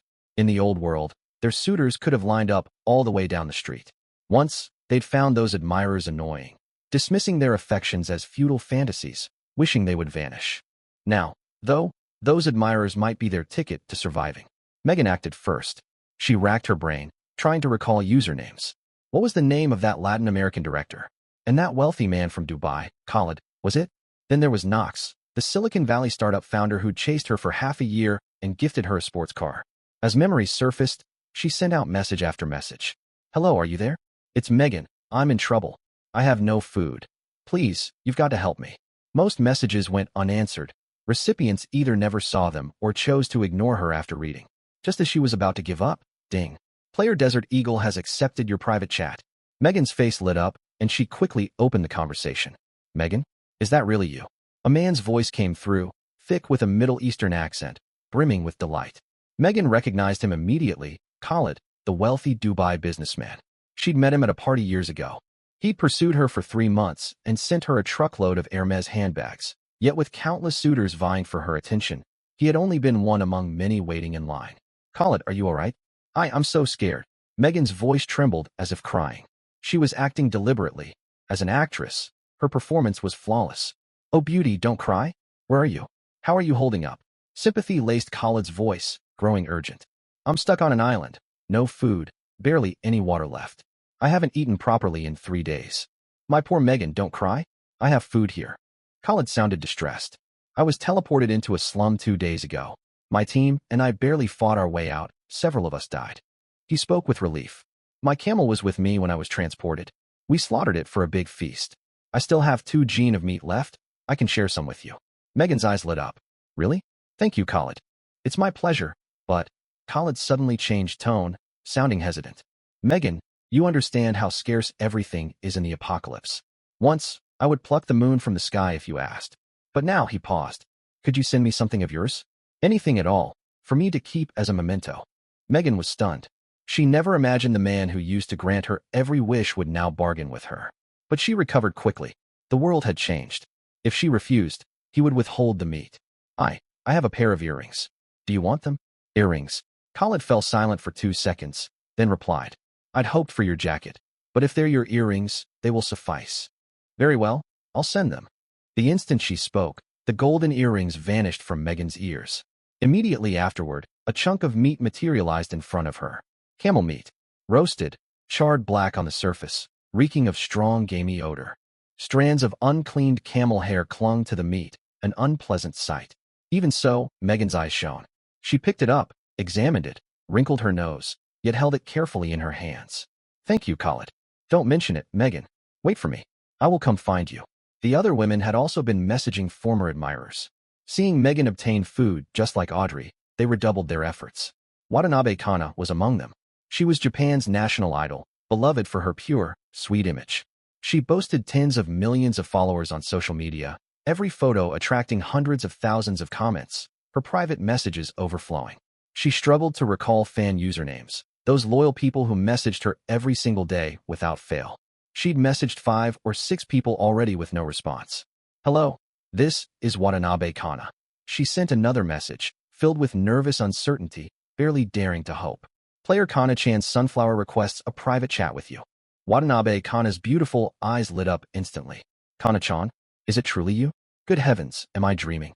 A young man's voice came through, trembling with excitement. It's me, hello. Watanabe Kana replied softly, her tone gentle and faintly shy. Kana-chan, I'm your fan. I've followed you for 3 years, liked every post you've made, and bought all your photo collections. His voice grew more impassioned by the second. Thank you. Watanabe Kana thanked him politely. Kana-chan, are you alright? Where are you? Have you been injured? He finally remembered to ask about her situation. I'm on an island. I'm so hungry. Watanabe Kana said pitifully. What? You've had nothing to eat all this time. Self-blame filled his voice. It's all my fault. I've been terrified you'd go hungry. I've hunted desperately for food these past 2 days, yet I couldn't get in touch with you. Watanabe Kana bit her lip, unsure what to say. Her player name belonged to a private account unknown to her fans. Kana-chan, I'm sending you food right away. As soon as the words left his mouth, 2 boxes of sushi appeared before Watanabe Kana, salmon and prawn fillings, alongside a grilled sori, golden and crisp, looking incredibly appetizing. These are all the supplies I've found over 2 days. I'm glad they can reach you. The young man's voice suddenly turned weak, as if all his strength had drained away. Watanabe Kana was alarmed. Are you hurt? There was a 2-second pause on the other end. Then the young man spoke again. Kana-chan, I'm dying. A zombie bit me. There's no saving me. Watanabe Kana's heart lurched painfully. But getting to talk to you in my final moments, I'm already satisfied. Thank you, Kana-chan. Thank you for speaking with me. Ding. The private chat disconnected.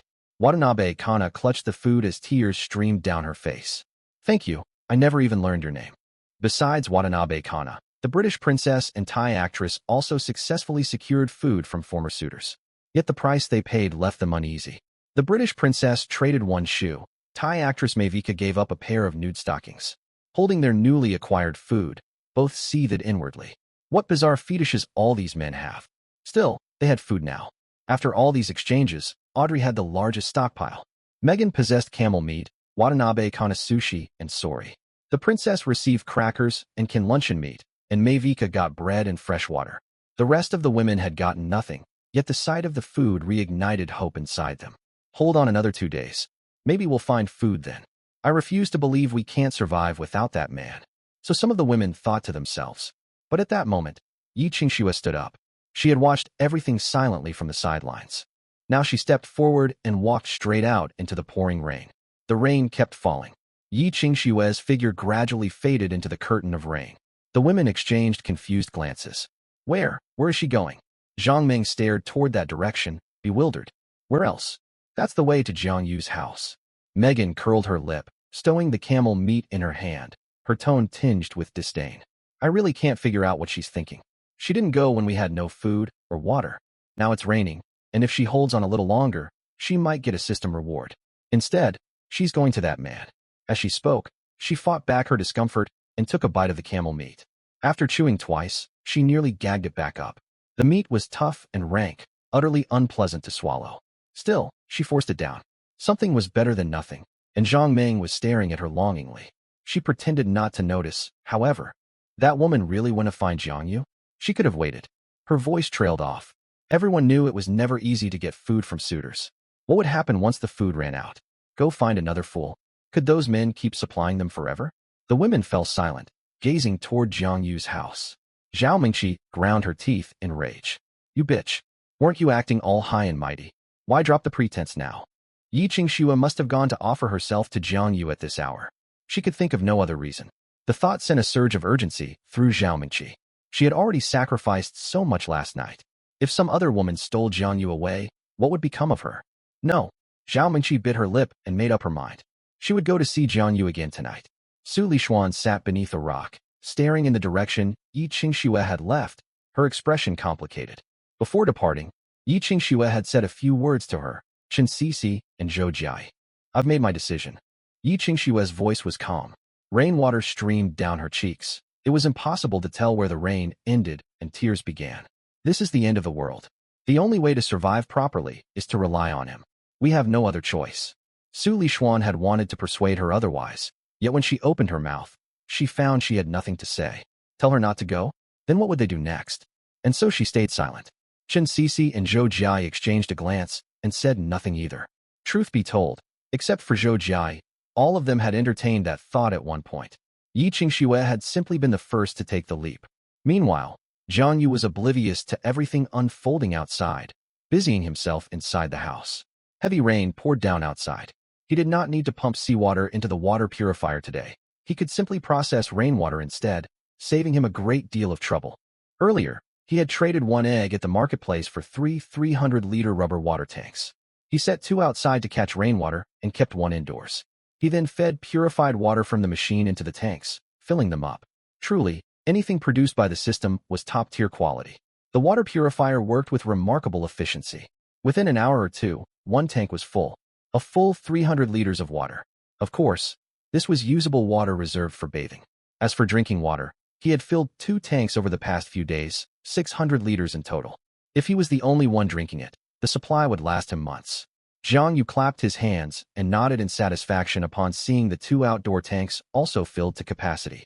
Just then, knock knock knock. Someone rapped on the door. Jiang Yu raised an eyebrow. Had those women not gone to take shelter from the rain? Besides, now that it was raining, they had access to water. They ought not to come looking for him. Curious, he walked over and pulled open the door. He froze on the spot. A soaking wet woman stood outside. To his surprise, it was Yi Qingxue. Her hair was drenched, strands sticking to her forehead and the sides of face. Water droplets dripped from the ends of her hair, sliding down her neck and vanishing beneath her clothing. She wore a burgundy silk slip dress, now soaked through by the rain and clinging tightly to her figure, outlining her graceful curves. Somewhere along the way, Yi Qingxue had lost her shoes. She stood barefoot in the muddy puddles, her pale toes smudged with silt. Her usual icy coldness had faded from her striking face. Her lips were slightly pale, and water droplets hung from her eyelashes, lending her an indefinable air of fragility. "What are you doing here?" Jiang Yu felt no trace of pity. He sized up the stunning woman before him, his gaze unrestrained. Yi Qingxue grew uneasy under his stare, yet she did not look away. Instead, she smiled. The cold aura melted away in an instant, leaving her radiant and captivating. "Aren't you going to let me inside to talk?" A hint of playfulness crept into her tone. Jiang Yu paused. Then the corners of his mouth tugged upward. This woman was interesting, trying to seize the initiative. He said nothing, simply reached out, seized her wrist, and pulled her toward him. The next second, he swept an arm around her waist and lifted her off her feet. "Ah!" She let out an involuntary gasp, her arms instinctively looping around Jiang Yu's neck. Panic flickered across her face, her beautiful eyes widening, and her heart raced. Never in her life had she been held like this by a strange man. Yet here she was, cradled in a man's arms, caught completely off guard. Yi Qingxue gritted her teeth, ready to struggle. But she halted the moment she moved. She had come here for a purpose, to become his woman. With that thought, she drew a deep breath and closed her eyes.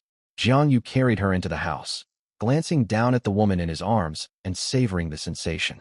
Yi Qingxue's soaked dress clung to her body, offering barely any barrier between them. His chest pressed against hers, and he could distinctly feel the astonishing soft elasticity of her breasts, along with her warmth. Truly, appearances can be deceiving, Jiang Yu thought to himself. This icy female tycoon always wore formal business suits that hid her figure. He had not imagined she was so well endowed. Naturally, Yi Qingxue could feel it too. Jiang Yu's chest was hard with muscle. Through the damp fabric, she could even feel his body heat. Her face burned hot at the thought, her heart pounding like a drum. It was only a few short steps from the doorway into the room. Yet to Yi Qingxue, those steps stretched on for an eternity. Eventually, Jiang Yu set her down and guided her to a chair beside the dining table. Once seated, Yi Qingxue took a deep breath and looked up at him. He stood before her, gazing down at the beauty. His eyes traveled from her face to her neck, over her collarbone, and further downward. Unabashed, completely unrestrained. A fresh surge of flustered emotion washed over Yi Qingxue, the blush on her cheeks deepening. Still, she was no girl in her early 20s. Running a multi-billion conglomerate, she had faced countless high-stakes situations. She steadied herself and regained her composure. "Have you looked your fill?" She lifted her head and met Jiang Yu's gaze. Jiang Yu smiled. "What do you think?" His intense eyes locked onto hers. Her cheeks flushed once more, yet she did not avert her stare. She reached up to tuck her wet hair back, then stood. The saturated dress clung to her frame, forming even more alluring curves as she rose to her feet. She looked straight at Jiang Yu, her expression earnest. "Jiang Yu, I've thought long and hard. I've made up my mind. I want to be your woman." Having spoken the words, her beautiful eyes held his steadily, resolute. Jiang Yu watched her, the smile on his lips growing broader. This woman truly possessed remarkable resolve. Staring into Yi Qingxue's clear, determined eyes, Jiang Yu could not help but admire her. Decisive and straightforward. She could state even something like this so calmly. He quietly opened the loyalty monitoring panel. Yi Qingxue's loyalty rating stood at 39 points. far from complete estrangement, nearly crossing the threshold into acceptance. This took Jiang Yu by surprise. He had assumed she would harbor resentment and unwillingness like Zhao Mingqi, never expecting a score of 39. Curiosity got the better of him, and he asked, "President Yi, a female tycoon with billions to your name. You come running to me like this. Can you truly accept this?" Yi Qingshue's smile remained, yet a trace of self-mockery tugged at her lips. "Does my status mean anything anymore?" She paused, her voice tinged with helplessness. "You haven't seen it for yourself. Even the princess from the Kingdom of England has set aside her pride. Earlier, she begged one of her suitors for food, and it wasn't given freely. She traded a pair of shoes for a box of biscuits and a can of luncheon meat. Then there's Maivika from Siam. She exchanged a pair of silk stockings for 2 sacks of bread and a bottle of water. My standing counts for nothing among this group of women." Jiang Yu raised an eyebrow. He had no idea all of this had been going on outside. Even at a time like this, there are still such devoted simps. He could not help but indulge his curiosity. Yi Qingxue nodded and briefly recounted everything that had happened beneath the boulders. Audrey's suitor had brought her hamburgers and cola, only to be killed by his own teammates. Megan traded a pair of earrings for a chunk of camel meat. Watanabe Kana's fans risked their lives to bring her sushi and sori. And then the English princess and Maivika, who paid a small price to obtain food. Jiang Yu struggled to keep a straight face after hearing it all, amusement lacing his tone. TSK. Even in the apocalypse, some people are this generous. Simps really are something else. He shifted the subject.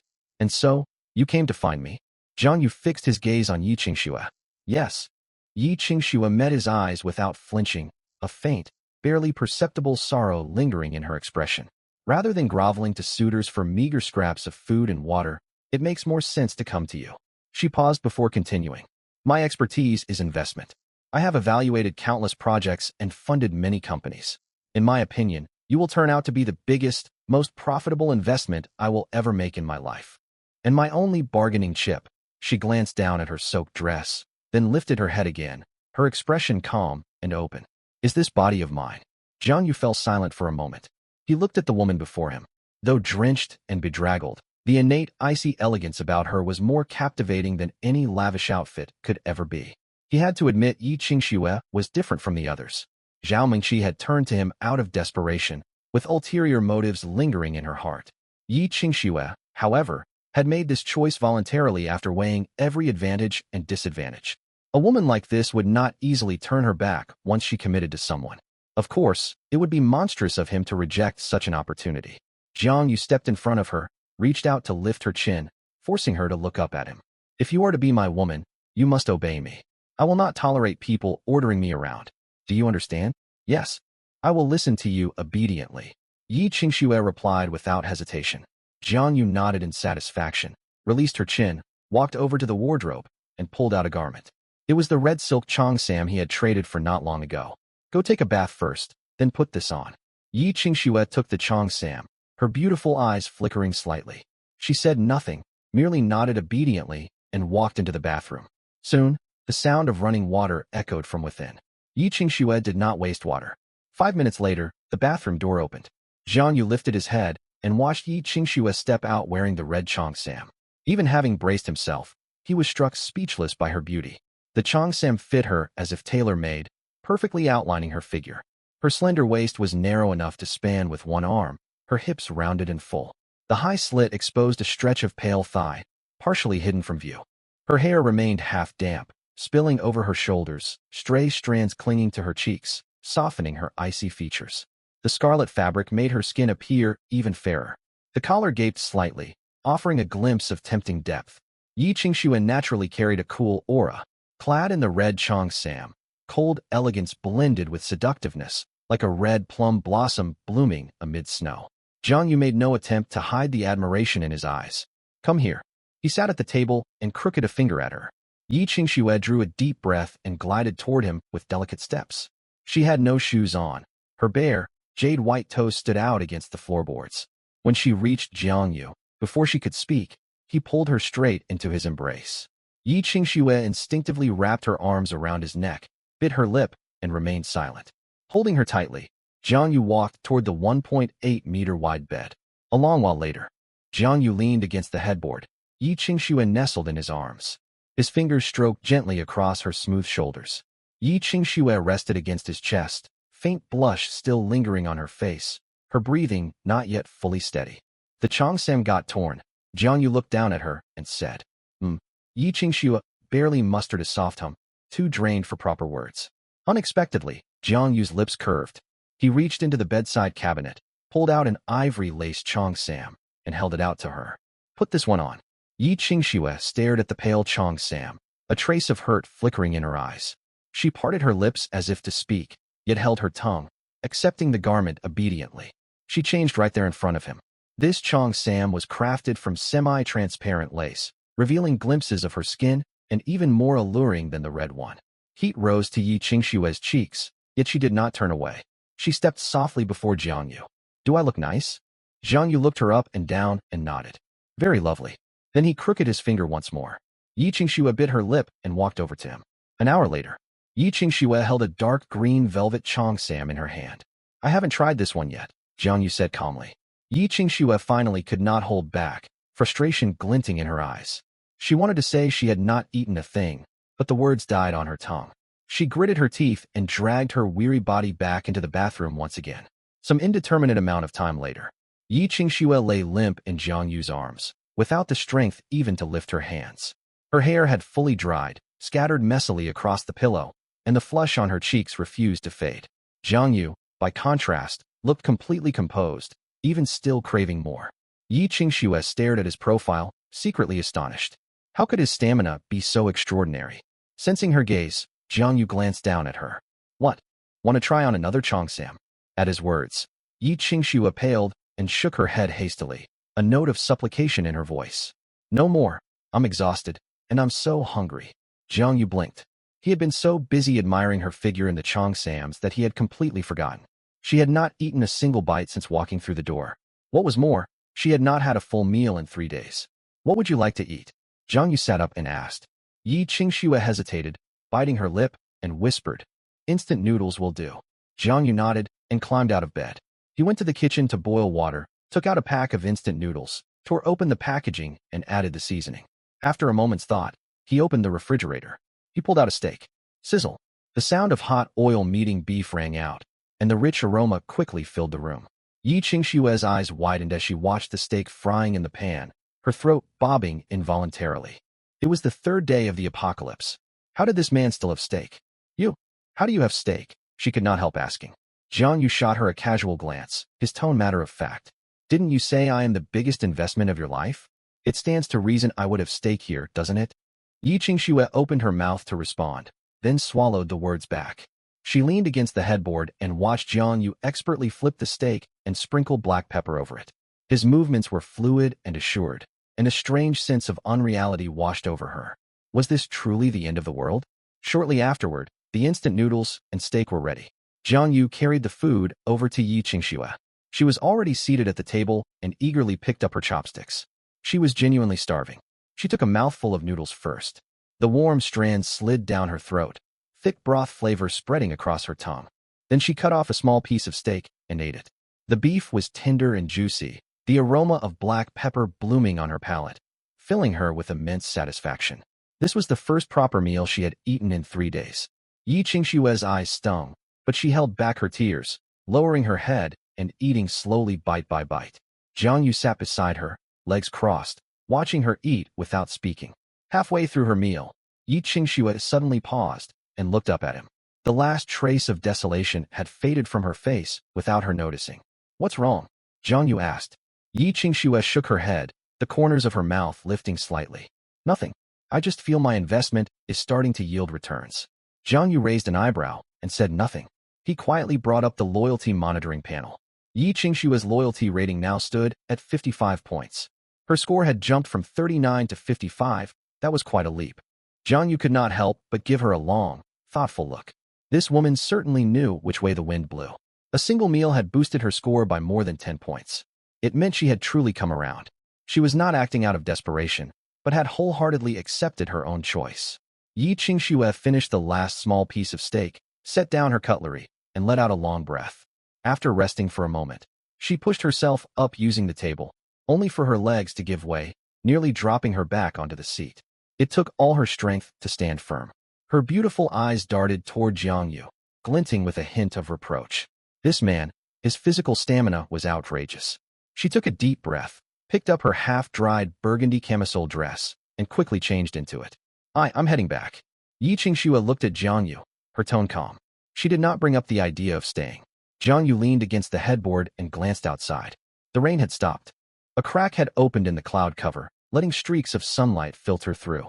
He nodded, making no move to detain her. Right now, he truly wanted peace and quiet. Living alone suited him perfectly. Besides, there were certain things that would be awkward to do with another person in the house. Yi Qingxue said nothing more and walked toward the doorway. Watching her retreating figure, Jiang Yu suddenly called out before she could step outside. Wait. Yi Qingxue halted at once and turned to face him. Jiang Yu said, go fetch Zhou Jiai for me. I need to speak with her. Yi Qingxue narrowed her eyes, seemingly guessing what this was about, yet she asked no questions and simply nodded. Jiang Yu gave her a few further instructions. I understand. Yi Qingxue pulled open the door and stepped slowly outside without another word. Sunlight fell across her body, casting a faint sheen over her damp hair. Jiang Yu stared at her back, lost in thought. She was intelligent and tactful, knowing what to say and what to keep to herself. Far superior to Zhao Mingqi. Beneath the massive boulders, the women were deep in conversation once more. Yi Qingxue has been gone nearly 2 hours now. Why hasn't she come back? Could it be Jiang Yu kept her inside the house? I doubt it. Some spoke with suggestive undertones, while others gazed toward the cabin with complicated expressions. Su Lishuan, Chen Sisi, and Zhou Jiai sat under the rock overhang, all looking somewhat anxious. Off to one side, Zhao Mengqi huddled in a corner, biting her lip with a dark look on her face. She burned with a mix of hatred and anxiety. Of all the women present, only she knew exactly how formidable Jiang Yu was. Even after all this time, her legs still felt weak. That scheming woman Yi Qingxue had stayed away so long. She must be catering to Jiang Yu. Bitch. I hope Jiang Yu wears you out completely. Zhao Mingqi cursed silently to herself. Megan took a bite of camel meat and chewed it slowly. Tough and gamey as it was, she had grown accustomed to the taste. She glanced toward Jiang Yu's cabin and curled her lip. She's so foolish. Trading her body for food. She probably only got a pack of instant noodles. She'd have been better off begging one of her admirers. She wouldn't have had to pay such a steep price. As soon as she finished speaking, several women nearby murmured their agreement. Exactly. The system said there will be rewards for surviving. Can't she hold out another 2 days? I could never bring myself to kneel before that man. The ones speaking were Audrey and Zhang Meng. Audrey still had reserves of food, while Zhang Meng had begged Megan for a few bites of camel meat earlier, so she could only chime in. Midway through their discussion, a figure slowly came into view in the distance. She's back. Zhang Meng had sharp eyes and was the first to call out. All the women turned to look. Yi Qingxue was walking steadily toward them. She still wore that burgundy camisole dress. Parts of it clung to her skin, as it had not fully dried.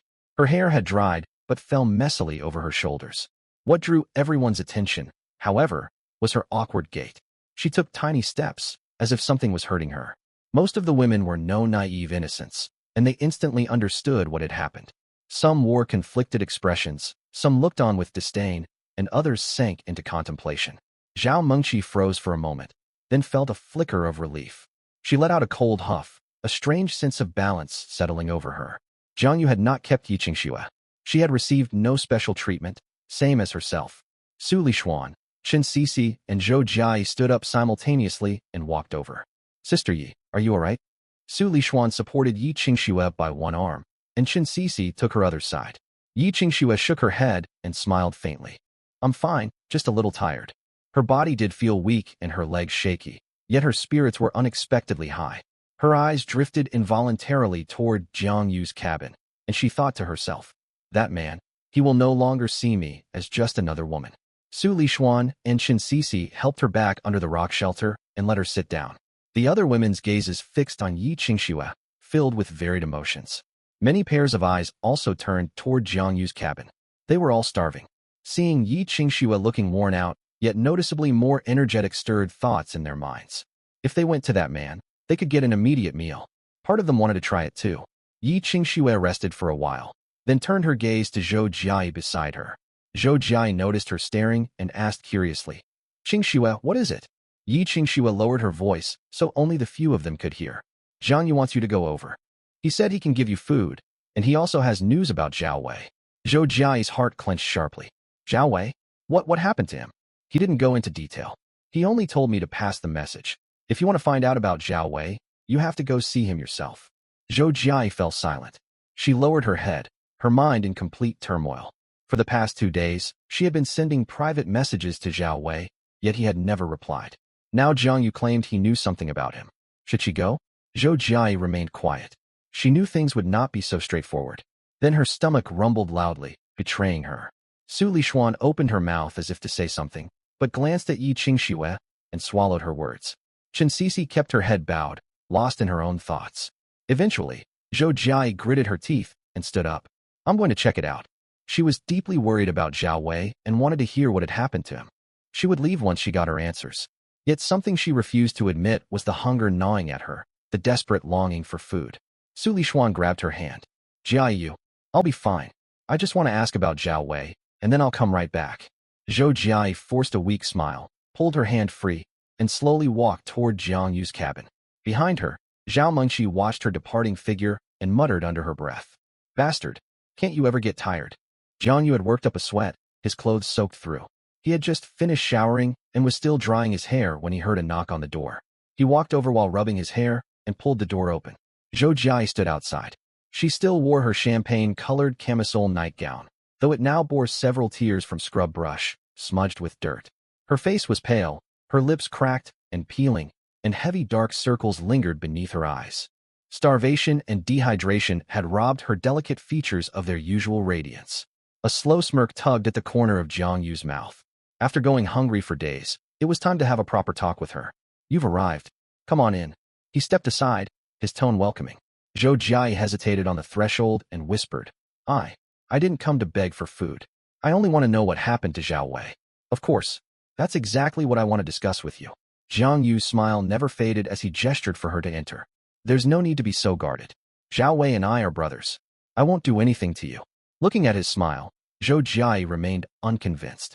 On the very first night, this man had openly declared his intentions to everyone. Besides, Yi Qingxue had traded something for food with him only a short while ago. Still, thoughts of Zhao Wei and the agony of hunger drove her forward. She gritted her teeth and stepped inside. Jiang Yu smiled and closed the door behind her. That smile looked anything but innocent. The moment Zhou Jiai entered the room, her eyes widened at the sight laid out on the table. There was a steaming bowl of instant noodles, alongside a pan-seared steak rich with aroma. Cutlery sat beside the meat, and even a glass of water had been prepared. Zhou Jiai could not tear her eyes away. She swallowed hard as she stared at the noodles and steak, her throat parched. Then her stomach rumbled again. She ached to rush forward and devour everything. Yet reason warned her not to. If she ate this food, she would owe Jiang Yu. Jiang Yu noticed her gaze, lifted the corner of his mouth, and asked, Do you want to eat? His voice carried an undeniable lure. Zhou Jiai nodded instinctively, then shook her head violently as she caught herself. I don't want to eat. Tell me quickly, what has happened to Zhao Wei? Jiang Yu watched her and spoke casually. Not so fast. Eat first, then we'll talk. He paused, putting on a sincere expression. I promised Zhao Wei I would take good care of you. Seeing you so weak from starvation makes me feel as though I've failed my good brother. Go on, eat. Zhou Jiai bit her lower lip. She wanted to refuse, but her stomach rumbled once more. She truly could not endure the hunger any longer. For 3 days, she had only eaten a small amount of seafood and never drunk enough fresh water. The fragrant aroma of noodles and steak filled her nostrils, and she could feel her willpower crumbling bit by bit. Eat. I'll tell you everything once you're finished.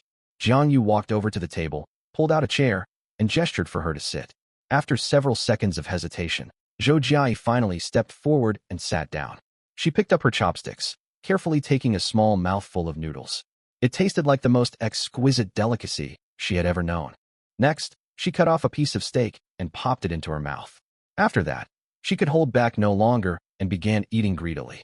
Jiang Yu simply stood watching, admiring the beautiful woman as she ate. Her profile was lovely, with a straight nose and long eyelashes. When she lowered her head, he could see the smooth skin of her neck. The neckline of her nightgown gaped slightly, hinting at soft curves from the side. Jiang Yu thought to himself, that scumbag Zhao Wei got unbelievably lucky to land a woman this stunning. He recalled the cheesy hero saves the beauty story Zhao Wei had bragged about long ago. 3 years earlier, Zhao Wei had been traveling in southern Yunnan when a wealthy young woman suddenly collapsed at a scenic spot. As a doctor, he had rushed over to administer first aid and saved her life. That woman was Zhou Jia. With his silver tongue and the aura of being her savior, Zhao Wei had successfully courted the affluent heiress. The two had gotten engaged the previous year. Back then, Zhao Wei had slung an arm around Jiang Yu's shoulder at a drinking party and bragged proudly. "Brother, look how amazing I am. A woman like Zhou Jia is mine now." At the time, Jiang Yu had genuinely been happy for his friend. Looking back now, it felt bitterly ironic. He had later heard Zhao Wei complain that even though they were engaged, Zhou Jia had always kept her boundaries, and the two had never shared an intimate relationship. The thought made Jiang Yu's eyes sweep slowly over Zhou Jia's figure. Dressed in the nightgown, she undeniably possessed a top-tier figure. Sensing his gaze, Zhou Jia grew uncomfortable and quickened her pace of eating. After swallowing the last bite of steak, she set down the cutlery and looked up at Jiang Yu. "I've finished eating. You can tell me now." There was a note of pleading in her voice. "Zhao Wei, what happened to him? Is he hurt?" Jiang Yu smiled at her and slowly pulled out his mobile phone from his pocket. "Listen for yourself." He placed the phone on the table and pressed play on an audio recording. As Zhou Jia listened, a terrible premonition washed over her. Once she fully processed the conversation, her face drained of all color. The recording was the private chat between Jiang Yu and Zhao Wei from earlier. "What about those other women you're seeing? Now that you have Zhou Jia, you haven't forgotten them, have you?" That was Jiang Yu speaking. Zhao Wei let out a sly chuckle. "Of course not. I've tried reaching out. I only got through to Lulu and Ran though. I haven't heard from the others." The recording continued, yet Zhou Jia could bear to listen no further. Her complexion paled inch by inch. Her lips trembled, hands clenched tight. "Enough, turn it off."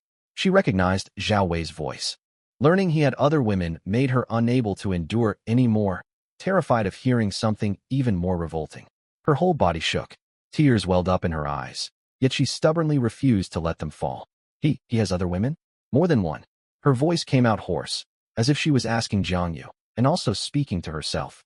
Jiang Yu stopped the recording, leaned lazily back in his chair, and watched her reaction without speaking. Zhou Jia's mind replayed every moment of the past 3 years. Zhao Wei always claimed he worked overtime late, saying the hospital kept him busy. She had believed him, thinking he was diligent and dedicated to his patients. The truth was, he had other women on the side. All those excuses were likely made so he could sneak off to meet them. Zhou Jia swayed, spots dancing before her eyes. She had not eaten properly for 3 days and was already physically weak. Bludgeoned by this revelation, the world spun around her. Her legs buckled, and she began to collapse to the floor. Jiang Yu had anticipated her reaction. He lunged forward swiftly and caught her in his arms. Soft warmth pressed against him. Zhou Jia's nightgown was thin, a single layer of fabric marked with multiple tears from scrub brush. Jiang Yu's arm wrapped around her waist, his palm clearly feeling the soft flesh beneath. He glanced downward. The fall had pulled open the neckline of the nightgown far wider, revealing a glimpse of pale white skin. A surge of desire stirred within Jiang Yu. Still, he made no further advances, merely holding her steady. Being caught in his embrace jolted Zhou Jia back to her senses. She pushed Jiang Yu away hard, staggering 2 steps backward until her back hit the wall, gasping for breath. Don't touch me." Her voice was weak, yet her eyes were filled with wariness. After several long seconds to steady herself, she slowly lifted her gaze toward Jiang Yu. "Did you trick Zhao Wei into saying all of this on purpose for the recording?" Jiang Yu raised an eyebrow, a faint smirk playing on his lips. "That's right. I did it intentionally." He admitted it openly, then looked at Zhou Jia meaningfully. "I wanted you to see his true colors." Zhou Jia bit her lip and stared fixedly at him.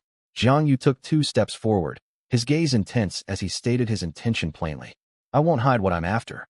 I want you to leave Zhao Wei and become my woman." Zhou Jia stared at him in disbelief. She had not expected him to state it so bluntly. Beneath his stare, a flutter of panic rose inside her. "Aren't you and Zhao Wei brothers? Why would you do this to him?" As the question left her mouth, fragmented memories flashed through her mind. She recalled how Zhao Wei would act evasive whenever he received phone calls and mentioned Jiang Yu. Several times when he spoke of Jiang Yu and Lu Yuru, his expression had been strange. He had also spoken with excessive deference to someone called young Master Zhang over the phone. Details she had ignored at the time now slotted together like puzzle pieces. Watching the shifts on her face, Jiang Yu let out a scoff. "Brothers?" His tone dripped with sarcasm. "As his fiancé, have you never noticed how strangely he behaves around you?" Do you truly know nothing of what he has done to me? Under his gaze, Zhou Jia lowered her head in shame. I truly didn't know. Jiang Yu let out a cold laugh. It seems my so-called good brother is a master at putting on an act. I only found out not long ago that he secretly sowed discord between Lu Yuru and me, persuading her to break up with me. On top of that, he spread rumors about me all over the company, bad-mouthing me non-stop. It got me targeted by our boss, and I nearly lost my job. Are these the sorts of things a brother would do? Zhou Jia stammered, unable to find words to reply. She had never imagined Zhao Wei would stab his own brother in the back. The man she had loved for 3 years was disloyal both to his brother and to her. Zhou Jia closed her eyes, and tears finally slid down her cheeks. She was not crying for Zhao Wei. She was crying for herself. 3 years. The man she loved turned out to be nothing but scum. Jiang Yu made no attempt to comfort her. He merely watched her quietly. After a long while, Zhou Jia opened her eyes, wiped the tears from her cheeks, and took a deep breath. Thank you for telling me the truth. Her voice had grown much calmer, as if she had finally let go of something heavy. I'm heading back. Dazed and dispirited, she turned to leave. Did I say you could go? Jiang Yu spoke flatly all of a sudden. The words halted Zhou Jia in her tracks. She twisted around to look at him. Jiang Yu strode forward in one quick movement, reached out, hooked a finger under her chin, and tilted it gently upward. Her mind was in turmoil, and she failed to dodge him in time. By the moment she reacted, his fingers were already gripping her jaw, forcing her to tilt her head and meet his gaze. Zhao Wei wronged you. He also betrayed me. Jiang Yu stared at Zhou Jia, his eyes glinting with amusement. So, do you want to get revenge on him? Panic surged through Zhou Jia, and she stepped backward to break free from his hold. I don't. She shook her head violently, her voice trembling. Even though Zhao Wei had treated her terribly, she knew exactly what Jiang Yu was after, and her heart recoiled instinctively. But Jiang Yu would not let her escape. He snatched her wrist, gave a sharp tug, and pulled her straight into his arms. Zhou Jia collided against his chest and let out a small gasp. She planted her palms against him, trying to push him away. Let me go. She struggled, yet his arms clamped around her like iron bands. She could not break free no matter how hard she fought. Jiang Yu lowered his head and leaned close to her ear, his voice deep and low. You ate my food. Do you really think you can just walk away like this? Zhou Jia gritted her teeth. You offered it to me. That's true. I did. Jiang Yu did not deny it. But do you know why I gave it to you? Zhou Jia froze. Because you're Zhao Wei's fiancé. Jiang Yu smiled, crafty as a fox. I promised Zhao Wei I would look after his fiancé. That's why I fed you. But now, he loosened one arm, then seized her chin again, forcing her to look him in the eyes. You know he stabbed me in the back. So why should I keep taking care of his fiancé? Zhou Jia's pupils shrank slightly. That means you owe a price for eating what belongs to me.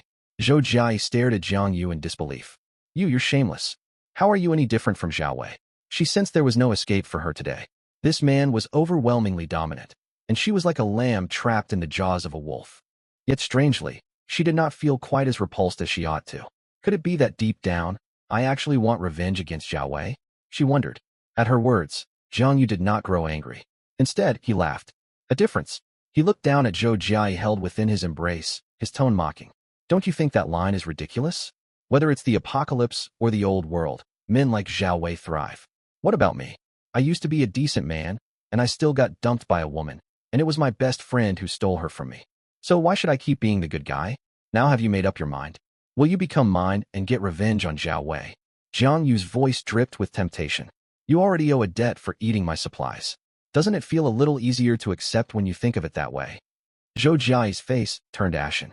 Staring at Jiang Yu's smiling face, it was as if she was gazing at a devil. She shook her head frantically. No, we can't do this. Jiang Yu wasted no more words. He swept her off her feet in a bridal carry, walked over to a chair, and sat down before settling her onto his lap. Zhou Jia cried out, bracing her hands against his chest as she fought desperately to wriggle free. Let me go.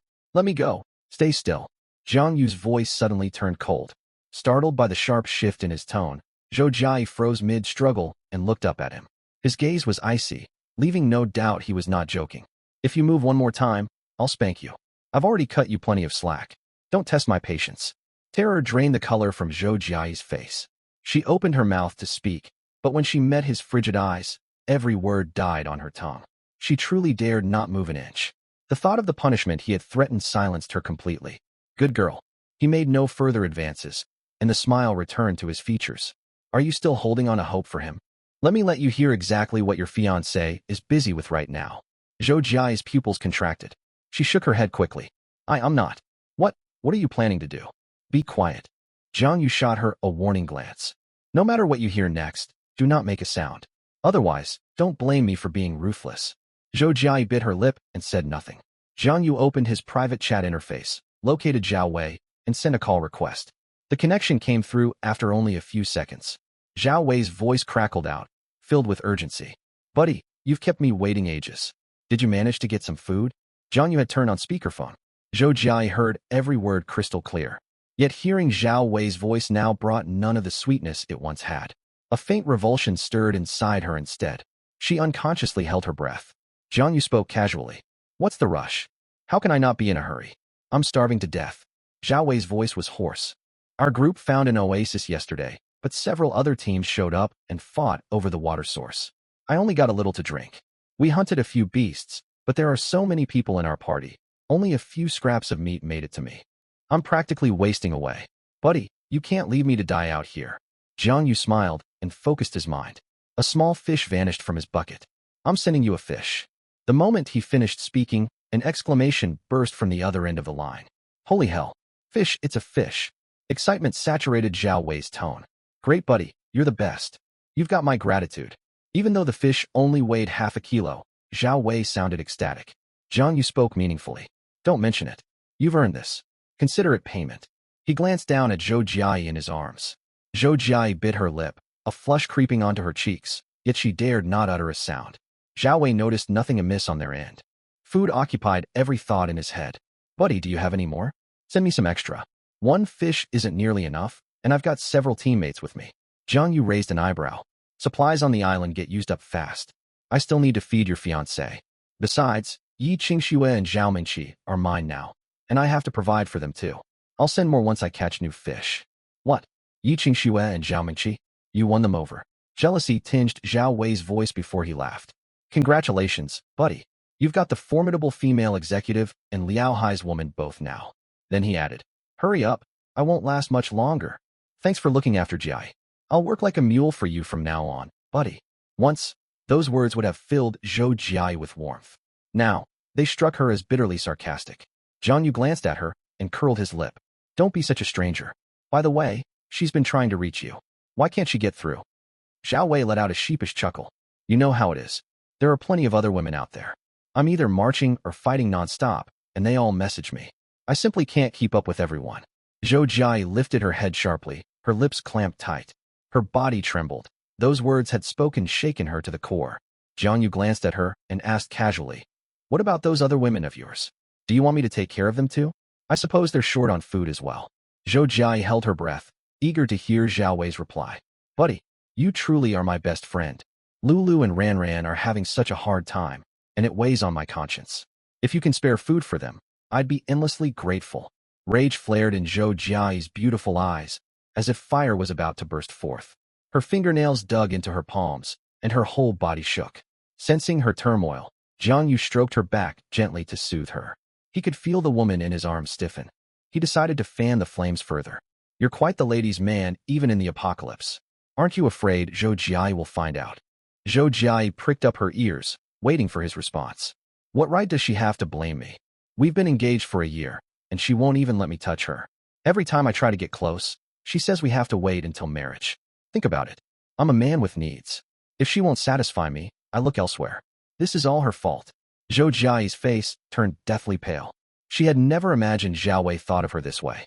Zhao Wei kept talking, growing more unrestrained by the second.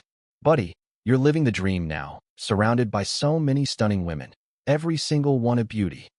I hope you manage to win over even more of them. A note of regret crept into his tone. Ugh, it's a shame I'm not there with you. If I were on that island, you'd have to share a few with me. That's enough. Zhou Jia could bear it no longer. Zhao Wei, you bastard. I will never forgive you. Zhao Wei on the other end of the line froze, overcome with a sense of impending disaster. It took Zhao Wei several seconds to recover. Ji Jai, how are you at Zhang Yu's place?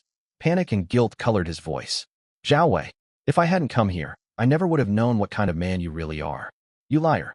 You scoundrel. Tears edged into Zhou Jia's voice. Still, She struggled to steady herself, refusing to shed tears for such worthless scum. Zhao Wei panicked completely. Jai, it's not like that. Listen to me. But Zhou Jai had no desire to speak to him anymore. Jai, are you still there? Jiang Yu, let her talk to me. Save your breath. She's already left, Jiang Yu replied. Then go after her and bring her back. His tone sharpened, accusatory. Jiang Yu, did you do this on purpose? Jiang Yu feigned innocence. You're wrong to blame me. How could I have known she would show up and overhear our conversation? I didn't plan any of this, truly. A hint of apology laced his voice. Zhao Wei was no fool. He sensed something was off. Yet he told himself he had never revealed his schemes to Jiang Yu. Secretly manipulating Lu Yuru, spreading rumors at the company, working with young Master Zhang to undermine him. Jiang Yu ought to know nothing of those deeds. In his eyes, Jiang Yu was nothing more than a gullible fool whom he had manipulated for ages. How could you be so careless and let her hear all that? He grumbled, reproach thick in his tone. How was I supposed to know she'd turn up now? It was pouring rain outside, and I locked the door, but she still managed to listen in. Zhao Wei took a deep breath, forcing down his anger. Talk her round for me. Tell her I was just bragging to you, that I didn't mean any of it. You have to win her back over, do you hear me? All right, I'll do my best to explain. Jiang Yu agreed readily, his tone still apologetic. Though it won't be easy. She heard nearly everything. Buddy, put in extra effort. I was flustered earlier and spoke harshly. Don't hold it against me. Burning with frustration, Zhao Wei knew he could not afford to fall out with Jiang Yu right now. The man was still extremely useful, so he softened his tone. With that, he hastily ended the private call. Smack. Stretching endlessly in every direction, the desert stretched out around him. Zhao Wei slammed his palm against the gravel beside him, his features contorted with fury. Damn Jiang Yu. He always messes up everything. I have to make peace with Zhou Jai. Zhao Wei immediately reopened the chat window and tried to call her. She declined the request.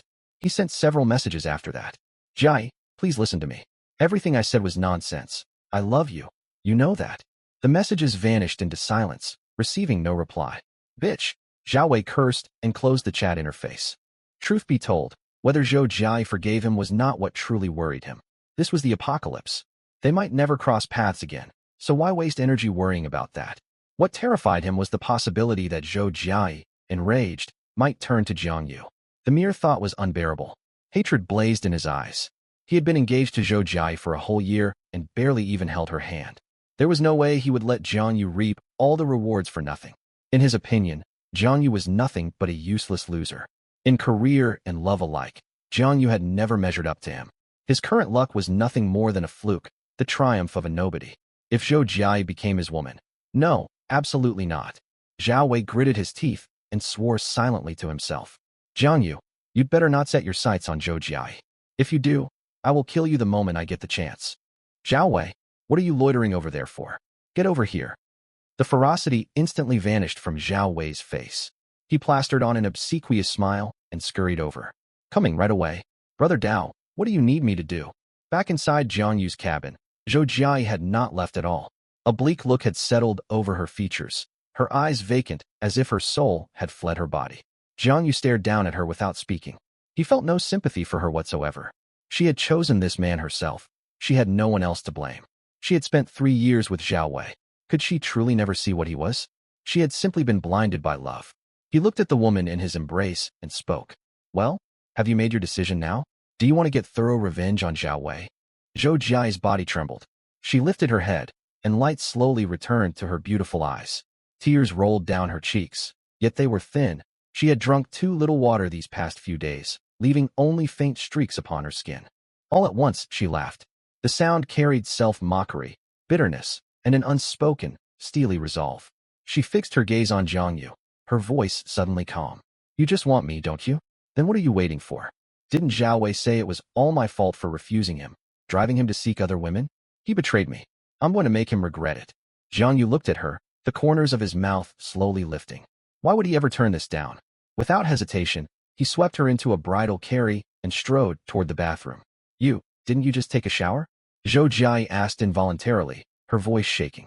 Much of her earlier resolve had faded, replaced by nervousness and unease. Jiang Yu looked at her matter-of-factly. But you haven't washed yet. You nearly slipped off the table a little while ago, don't you remember? As he spoke, Jiang Yu reached the bathroom doorway and pushed the door open. I wouldn't want you falling inside. I made a promise to Zhao Wei. After all, I must take good care of you.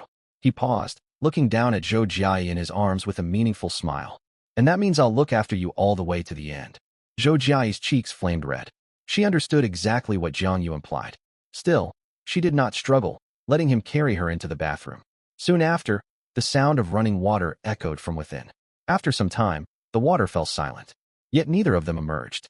Out in the desert, Zhao Wei tried once more to reach Zhou Jiai and explain himself. Every voice call and message he sent met with total silence. He intended to message Jiang Yu for updates, but Brother Dao called for him again. He had no choice but to rush off to run errands. Damn it, Jiang Yu. You'd better convince Zhou Jiai to come back to me. If you fail, I won't let you get away with this later. Little did he know, Jiang Yu had already given him a devastating surprise.